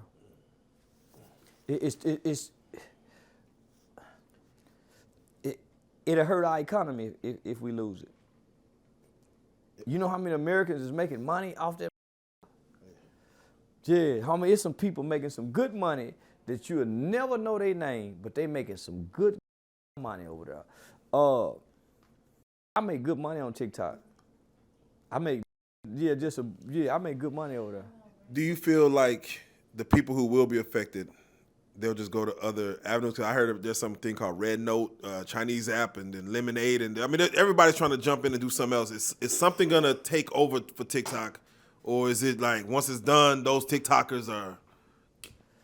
Well, it'll be hard for them to go over there and recreate what they have or had on TikTok. It's gonna be, homie. I done lost so many pages. I would have over 10 million followers if I never lost all these pages. It's gonna be hard for that same following. Everybody come back over here and find you. It's gonna be hard. Now it's gonna be hard. Man, they're gonna take a big hit if they lose. Even if they go to another platform, they're gonna take a big loss. And they have to try to rebuild because it took people years to get where they are on TikTok. Do you feel like TikTok is giving out too much money to all right. China got it. No, I'm good. No, China got it. China, America owe China. We in debt with China. So I think if we find out a way to let China keep it, I think it betters the relation between America and China. Elon Musk buying it. Does that even to give that one man so much? Doesn't even matter because he changed the name of Twitter. He like, I'm gonna just change the name. I'm gonna just do what I want. I like Musk. I like Elon. Yeah, I like that white African. Yeah, white African. Yeah, I think he don't pay good on Twitter, so it might not be a good thing for Elon to take over. Yeah, Twitter don't pay worth shit. That's just it. And I think he might start making people pay to be on TikTok. He started doing it immediately with Twitter. Yeah. Yeah. So yeah, nah, man. But it might be good though. It might be good. Yeah, it might be good. One thing about it, he let it have free speech, and TikTok won't even let you sit in the car. Nigga, I get banned off TikTok for being in the passenger seat talking. Dangerous acts, they call it. So it might be a good thing to let old Musk take over TikTok, nigga, so he can include free speech because, nigga, they strict in the TikTok. That's facts. Nigga, they strict in the motherfucker. So what are your thoughts on Mark Zuckerberg, now that Trump is about to be in office, saying, hey, we're gonna stop all the non-binary. They've been using it again. Right now, I can't go live for 359 days on Instagram. Dang. Nigga, I done lost over at least 15 to 20 Instagram pages in 3 to 4 years. I done lost 6 in 2024. In 2023, I lost 10. I lost 10 in 10 pages. I get up to 200,000, 300,000. You gotta type my full name on Instagram and it's still hard to find. Same with Facebook. They got me buried on Facebook. That's why the Charleston White everybody following is a fake page. They got me buried. You type you still can't find me. You have a Facebook? I got a Facebook. Damn. Yeah, I got a Facebook, homie. And I got a Facebook fan page called Charleston White fan page. It's a private group. They got me buried. But that's Zuckerberg now. Because of the shit that I say. And they're more biased toward black people, whoever this third party group is. Very biased toward black people. So, yeah, it might be a good thing. It might be a good thing that he's doing this. What do you feel Obama and Trump was talking about during Jimmy Carter's funeral? If you were to guess.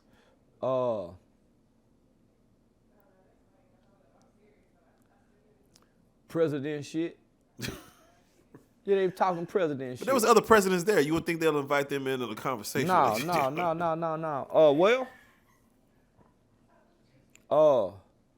Neither one of them had their wife sitting next to them. Yeah, they were talking president shit. Nigga, I let my Secret Service fucking them Colombian hoes. Remember Obama's Secret Service got caught paying for the Colombian prostitutes. Trump saying, nigga, I'm these hoes. Trump got in trouble for giving hush money to Stormy Daniels. That's what all his convictions is centered around him paying the to shut up. So that's what they talking about. Yeah, man, shit, nigga, I got some hoes. And Obama said, when I can get away, I try to get me some too. Michelle be on my ass though. That's what they were talking about, nigga. Like 2 players. They look like they was talking about some player shit. Yeah, they were talking about some player shit. Man, me and Michelle be on my ass though. But when I was in Colombia with the Secret Service, I had got me some. Yeah. And they both got the snickering and giggling. I'm like, yeah. Man, the smile on their face, everything. Nigga, everybody love hoes. Everybody. So Martin Luther King Day comes and Trump gets inaugurated in office. It hasn't happened yet. It's a few days away, but give me your take on how that day is gonna go. It's that Monday. Yes, this Monday. Martin Luther King Day don't mean. Yeah, motherfucking killed me because the government was proved to have something to do with his death. It was proven. Family sued and it was proven that the government was in on this. Man, I wouldn't celebrate a Martin Luther King Day a day of my life. They don't mean shit. It ain't even his birthday. It's always fall. His birthday come, but then it's coming that Monday. So it's either after his birthday or nah, man, Martin Luther King Day don't mean shit but to white people. It shouldn't mean nothing to black people. So this is good for Trump to get this day to swear in. This is It's just another day. It's a day that the American government gave us to say, hey, y'all, this is a holiday. That day don't mean. parades. It don't mean nothing to us. As long as we've been celebrating Martin Luther King's birthday, what do that do for us? Because they gave him a day.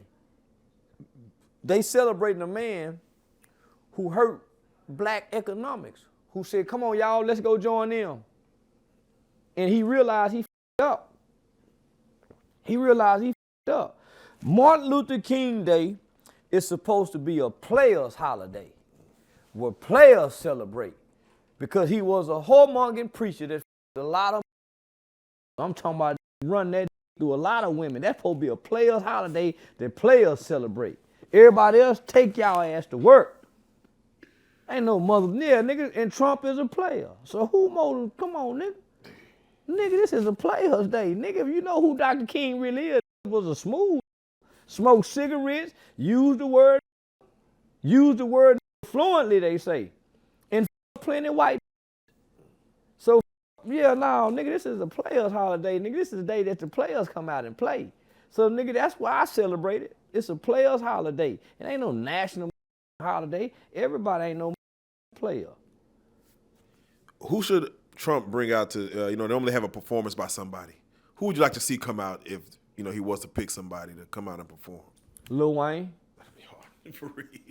Lil Wayne, Kodak Black, Carrie Underwood, Bruce Springsteen. I was born in the USA. But most definitely Kodak Black and Lil Wayne. Two he done pardon. Yeah. They say he's supposed to bring out some Nigerian person. So what's your thoughts on BG? Oh, man, I love BG. I love BG, man. I f with BG. BG or OBG? Just all of it. BG with the goals in his mouth. Okay. Yeah, that BG with these new teeth, with them veneers. Nigga, the ugly BG. Yeah, this new rob you, BG. Man, this new handsome BG. Yeah, I'm gonna swear him down. He been cloned. Yeah, this new BG, handsome and got his hair done all the time. With them pretty white teeth. I like my old with them slugs in his mouth. Yeah, he my favorite hot boy. Man, he my favorite hot boy, man, and he was really gangster. I be thugging and it ain't no secret. Help my shit, man, what? I f with BG. Nigga, I seen Cash Money when they was on the Rough Rider tour.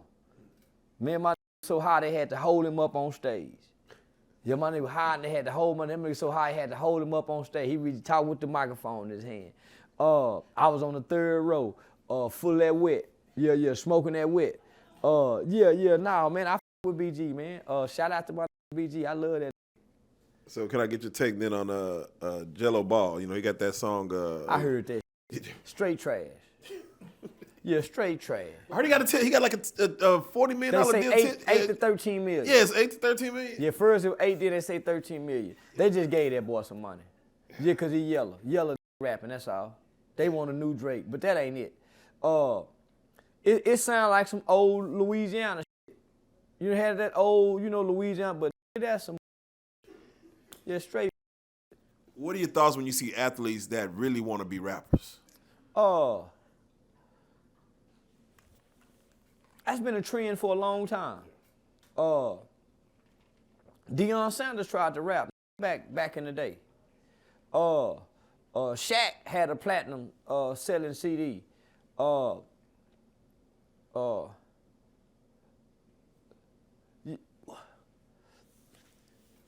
a long time, rappers to us was the player type. I never wanted to be a rapper. I just wanted to be a player type. A street, you know, the rappers have always mimicked street. Rappers don't really mimic street no more. Street now trying to rap. I think them niggas just want some women. Because rappers, for a long time, in our culture, rappers was the who was on the wall with the posters. Some had the Michael Jordan posters, but nigga, for the most part, nigga, it was rapping. LL Cool J, yeah. Cool Mo D, Houdini, Curtis Blow. So, you know, not Tupac. So them was the on the walls. So I think secretly, most with talent, all them niggas done tried to rap. Steven Jackson, Marquise Daniel, all them niggas done tried to rap.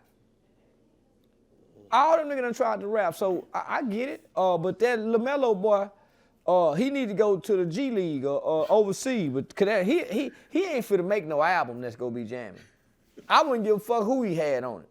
He ain't fit to make no album that's fit to be jamming. Moneybagg did say, "Hey, put me on the remix." You know, I'm on. You know, he got some rappers that's vouching for him. Them chasing clout. Them niggas just chasing clout, homie. That was just like Master P trying to go to the NBA and play. He couldn't hang in there. No, man. Melo needs LeVar, whatever the boy name is, needs to just stick to dribbling the ball. Cause I listened to that shit. I listened to it 3 times. And I said, nah, nigga, this some. And then pass Charleston White. This some. And I've been going back listening to that Lil Baby album. Oh yeah, he dropped the deluxe on him. Yeah, that Wham. I've been going back listening to that Wham. I done listened to Wham probably 6 times. I made them found me maybe 5 songs I like. But nigga, I'm a Lil Baby fan. I play Lil Baby all day, every day. Man, that My Turn and them other albums, man, them was some cold albums to try to top. And you ain't looking for him to top. It sound like he growing. And so maybe I'm just, I don't know, man. This Wham don't do it for me. What about In a Minute from Lil Baby? That's my yeah. That In a Minute, man, that's my man, that's a repeat song right there. Yeah. Man, that's a repeat. Man, listen, homie, I love that little nigga, homie. That's my favorite rapper. Have you met him at all? No, I ain't never met him. I talk to P from QC all the time. Yeah, y'all be wanting to say, man, I want to meet, but you know, I don't be wanting to fan out, so I keep it player. Yeah, I keep it real player. I done watched you in the car a few times and turned that nigga on. I be wanting to tell P all the time, man, and then I with Lil Yachty. So yeah, I be wanting to talk, man, call him for me, but I just be keeping it player. Yeah. Man, my last question, I just gotta get your take on this Skip Bayless $1.5 million lawsuit where the girl Joy Taylor, then she pretty much admitted. Stupid ass. It's a dumb ass hoe. She pretty much admitted. No. Listen. I'm mad at the hoe that she didn't take the 1.5. Oh yeah. Man, bitch, nigga offer you 1.5 million. Just man. She went to HR. She went to HR on it. But let me just say this. That quid pro sexual harassment lawsuit. Go bring her 15, maybe 10 million. Whoo, boy, she hit a lick. Man, that quid quo, especially if he, man, woo, but nigga Skip ain't done nothing wrong. Man, money talk, boy. Whoa. Man, if I can, man, you know how much money Skip got to offer a whole 1.5? How Skip wrong? Man, he ain't done nothing but offer some money. Man, who said it's wrong to do this? Man, who? HR. But they ain't fired Skip. They ain't fired Skip. If Skip wasn't, he'll be a fired. He would run it. Man, let a whole winner said, what's the boy name? Shay. Shannon Sharp. Man, let one of them hoes when said Shannon Sharp done that. Man, or Michael Irvin done that. Man, run his ass out of there. But this is what white folk with money do. Man, man, mad, man, shit. So that's why you gotta fuck with her. You don't make these propositions to women or ladies or no. You sit back and find out who got the hoe spirit. And boy, that hoe spirit would have took that 1.5, and they still be today. On the flip side of that, the other anchor, Joy Taylor, she, from allegedly, she admitted to sleeping her way to the top. She didn't sleep with every host. That's what hoes do. You think Beyonce ain't slept her way to the top? You think Oprah ain't slept her way to the top? Man, please, that's what, man, any woman you see in power and position for the most part, 7 out of 10 times have slept their way to the top. You ain't finna get to the top without ladies. I'm just gonna tell you. Not the tippy. Man, you better go get you better be a brain surgeon. You better be a doctor. But if you anywhere outside of a professional career, you gotta sleep to the top, ladies. That's how you get there fast. And that's how you stay there. Now, once you get there, you can probably act like you ain't nobody. But for the most part, if you see a chief of police woman, she done to get here. You see any woman in position of power, any woman on television and had to sleep with some man at one time or another to get ahead. That's why the women don't get ahead, don't sleep with nobody. I'm telling you the honest to God truth. As a woman in this world, the only way you go get ahead is you got to sleep with somebody. Just pick the right man to sleep with. Or else your ass ain't getting ahead. I'm telling you, honest to God truth. Shit. Yeah, it's called nepotism, favoritism. All right, you don't get nowhere on your own merits, woman. No, hell no. You get somewhere with that pussy. On your back. And faster. You lay on your back to get on your feet. All right, we got 3 more questions. We got Jarvis Bus 41 and a disappearing 12-year-old. No, he just spoke. Oh, he spoke already? Okay, what about Dr. Dre? And hold on, I want to speak on that again. Yeah. It sounds like the whole family failed that little girl. He sounds like one of them uncles that's been molesting everybody in the family and they turned the blinds out. That's why I say I'm the uncle who bounce you on the knee, not sit you in his lap. I'm the uncle, don't let you come stand between his legs. I put you on the side. So they said even him being accused of this, they done threw this birthday party and he in jail. So sound like the family is the family that allows this kind of to go on and turn the other cheek, or the little girl say something, they make it seem like she lying. Or they say, oh, well, she too fast. So that sound like a up family. But nigga, I don't know why, with all the evidence that they have, he ain't been charged yet.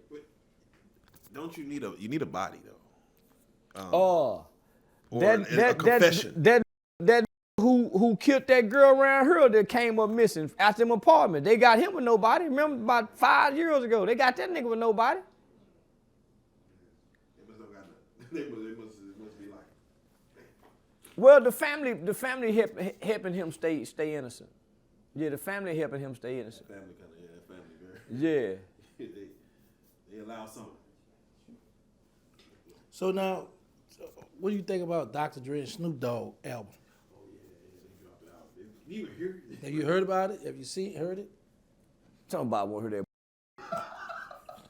Somebody won't hear that. Wait, I think it's called Missionary. The title is like, it's a condom. It's called Missionary. I'm like, it came out of left field, but man, them niggas nobody want to hear that. Snoop ain't Snoop no more. Man, that nigga been over there cooking with Martha Stewart. That nigga can't put them kind of words together to make it tap their feet and bounce their head. Dr. Dre done been ripped off by the white hoe. Yeah.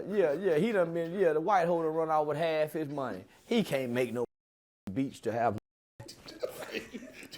He didn't sit their motherfucking ass down somewhere. Go and retire. Hang up your jersey, nigga. Yeah, man, I'm sick of them has-been niggas. Them used to be coming back like they still is kind of. Nah, nigga, you a has man. It's all right to be a has man. Yeah, Lou Rawls. Yeah, Stevie Wonder. They ain't coming to make no new motherfucking music. This y'all head down. Only that can ride it out to the graveyard was Frankie Beverly. Frankie Beverly was the only that can ride this all the way to the graveyard. Man, rest you niggas sit y'all head down somewhere coming back trying to make music for hell no. Is there a stop date on a rapper? Like, is there like you gotta stop? Because rock stars seem to do it today 90. We ain't rock star fans. We rap fans. We want to hear some. You niggas can't talk about no more as granddaddies. And you niggas can't bounce on that stage. Man, you saw 50 Cent rapping, just doing his arm like this. And them people say it was the worst thing in the world. Man, we want to see him run across that wave, run back that wave, jump on top of shit. Man, no, it's all right. Just retire. Nigga, hell yeah, it's a stop date, nigga. Once you nigga go to being paw and them mother birds go to getting gray, man, you better not rap shit to us no more. Man, listen. Rapping is a young man's game. It's an old man's business. It's a young game. Man, let them young niggas have at it. Yeah, yeah man. It is a young man's game. It is a young man's game. You niggas ain't sexy no more. You niggas be sex symbols for that. Man, no, man. All right. I got to ask you about, I don't know if you've seen it or not, but Rocco just recently got arrested. And they took a mugshot to where his man piece was gone. And he looked that like... nigga normally wear that hat. He ain't got no man piece. He normally like that. Yeah, and that nigga had his ball spot edged up. That's what I'm gonna do. Nigga, let my nigga, I'm gonna edge. I'm gonna have the George Jefferson. Yeah, that's what I'm gonna ask about. They just embrace the George Jefferson, like, bro. Nigga, I'm gonna get the George Jefferson. I ain't gonna shave my shit all the way bald because nigga won't. You can put that hat on and be, yeah, all right. No, age gracefully. Nigga, no, man, but he was a little shame. He come back saying, I made some money, Dave. We don't want to know about that money. That long ass motherfucker. Head of yours, nigga, is trending right now. That's why when I go to the barbershop, I tell him dye that bald spot. Put some dye on top of that bald spot. They swear up and down I done went and got a man weave because that dye works so good. You hear me? But now, once they go to leaving, that. Embrace it.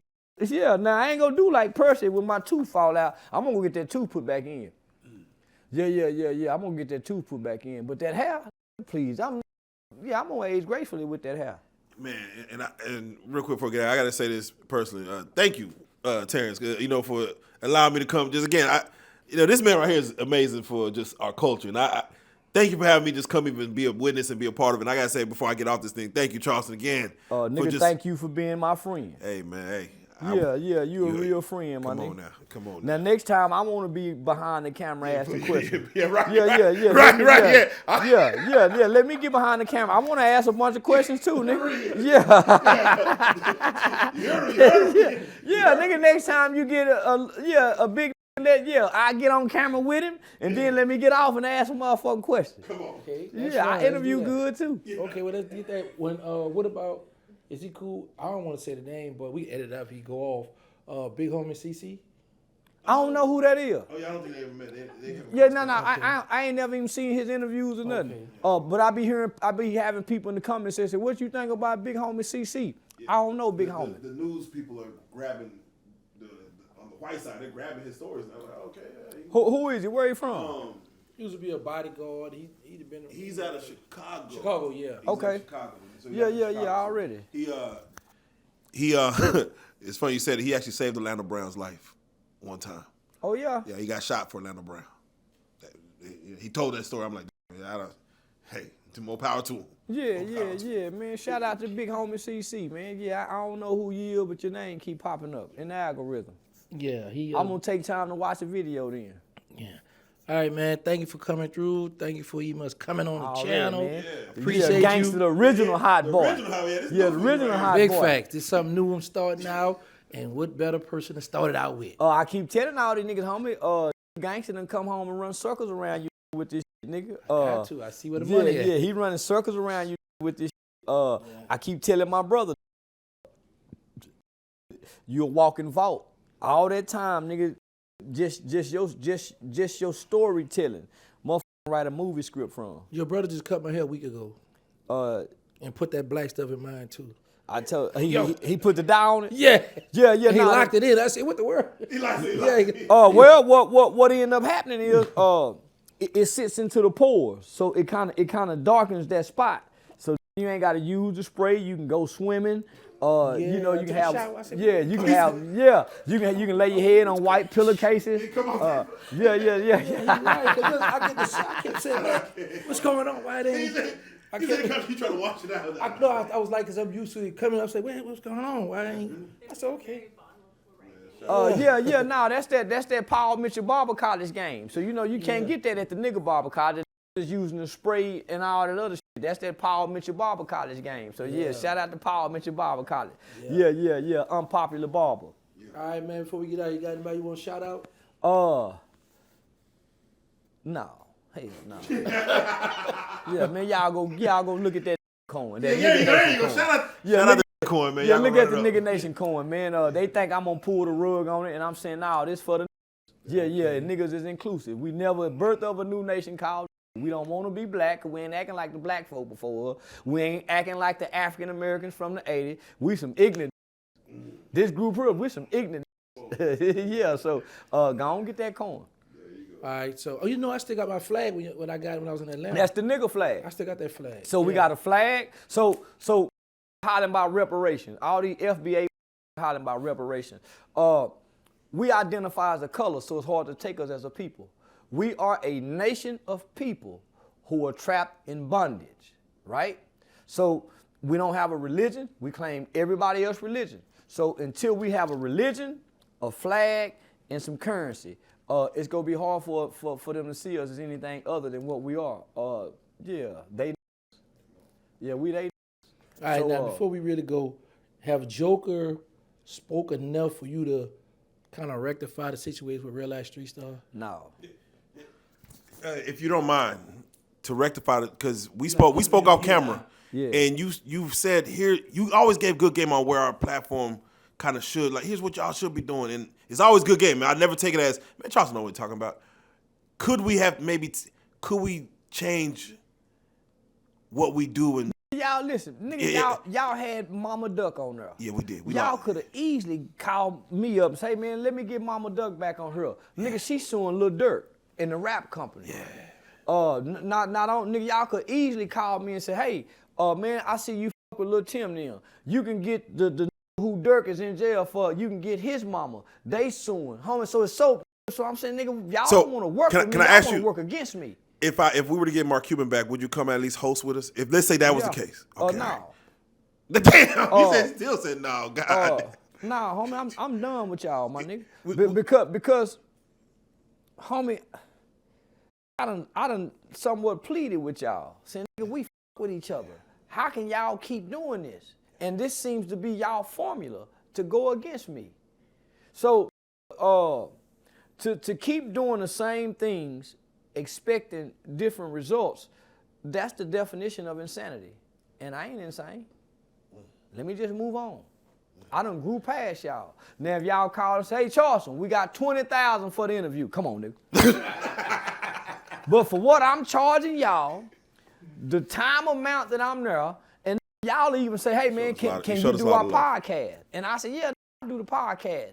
And I'm saying to myself, the interview be great, but when we do the podcast, y'all get the best of me. Ooh, y'all get the best of me in the podcast. So I'm saying, nigga, y'all getting double the content for what I'm, come on, my nigga, how y'all gonna do that? I'll say this, we love you, like we really do. Misguided sometimes with decision makings. I'll be honest, say, yeah, sometimes it's, it's tug of war. We want you back.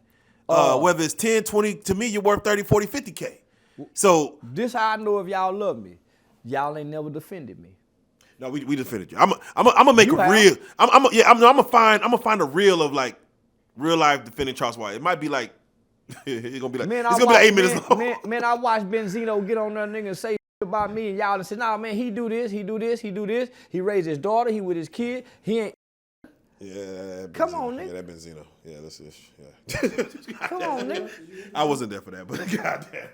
Then y'all, man, so then Jeff make that post the other day, and I'm saying, it's been 2 years since I heard from you. How you, 2 years? You introduced me to your girl at the time. Me and your girl went into business. Y'all break up. I ain't got nothing to do with y'all breaking up. Me and her still do business. You quit talk. Me and you used to talk on the phone. Me and Jeff used to talk on the phone. I ain't heard from you. I see you doing interviews with who bashing me, and your line of question is helping the bashing. So, but as soon as I get and make this video, now 2 years later, you tagging me in the post? Nah. I'll allow him to speak for himself. Yeah, nigga. I don't know. I still got your phone number. You still got mine. You could have called me and said what you said. And shout out to the weed spot. Yeah, that nan and boo boo serve. Yeah, nah, man. So I'm saying if this y'all business model and business plan, just erase me out of it. Y'all keep going. Y'all get everybody on there to talk about me now, and I won't feel nothing. But yeah, nah. We done hung out together, partied together, kicked it. Nigga, this ain't no one time. This nigga, we been bonded for some years. So yeah, nah, No. nah. So nigga got to pay to play now. No, I'm saying y'all get anybody over there play with Charleston while he coming over here and we attacking. Then I'm gonna make my own personal video. Mr. Answer right back. This is what I'm saying. I've been y'all money maker for the most part. And it's times y'all done called me in the need of just, man, we need to charge somebody interview to get the money up. I'm saying, nigga, why would y'all go against that? And then these other y'all getting to go against me don't even get half of what I bring. Don't even get half of what I bring. So I'm saying, man, they got to be dumb in the over there. No, I plead the fifth. Yeah, but I appreciate our relationship. So you the reason I kept going back. I kept telling nigga I'm only coming for you, Joker. I'm gonna go back for you, Joker. Nah, you said. Oh, I mean, yeah. Now you said that. You said that. With that being said, anybody who, all you gave was good game. So again, I can't speak for everybody else. They got numbers they could call, but I appreciate. And let me just say I appreciate everything you've done for our platform. And let me just say this: me and Say Cheese TV do community events together. Yeah. Homie, if me and Real Life Street Stars were to do outside the community together, it will propel the platform even more. Without question. It will propel the platform even more. So I think before we even talk about interview, we need to get to that because that's really what we need to be doing before anything. Well, I'm gonna have you come to the school with me tomorrow. I'm an honorary coach at a school in South Dallas in Oak Cliff tomorrow. So homie. So before interviews, we gonna touch the community first, man. Because again, I gotta lie, you're a big part of what we've done. And I've been told y'all, nigga, y'all supposed to take them podcasts. Homie, y'all interviews alone is supposed to be on a streaming platform somewhere where you can hear this on the radio. That's another lane for revenue. You gave game, yeah. Another man, come on, homie, just get it off YouTube and put it in the airway. Just as many people, that 40,000 go make way more on that radio. Come on, man. On a podcast channel. Hey, again, free game, man. That's why, again, so I won't speak against it, man. Charleston White, you've been a blessing to the company, and from there, we gonna make it right. We can make it right. Yeah. We can make it right. My heart ain't made of stone. Yeah. We can make it right. The name of this show, we're gonna keep it the same for right now. The name of for right now. Yeah. Okay. Gangsta, the original Hot Boy podcast. Come man, on, y'all man. Tap in, my nigga. Y'all come sit on the couch. He got a player spot too, boy. Charleston White, let's go. Already, man. We out. Hey.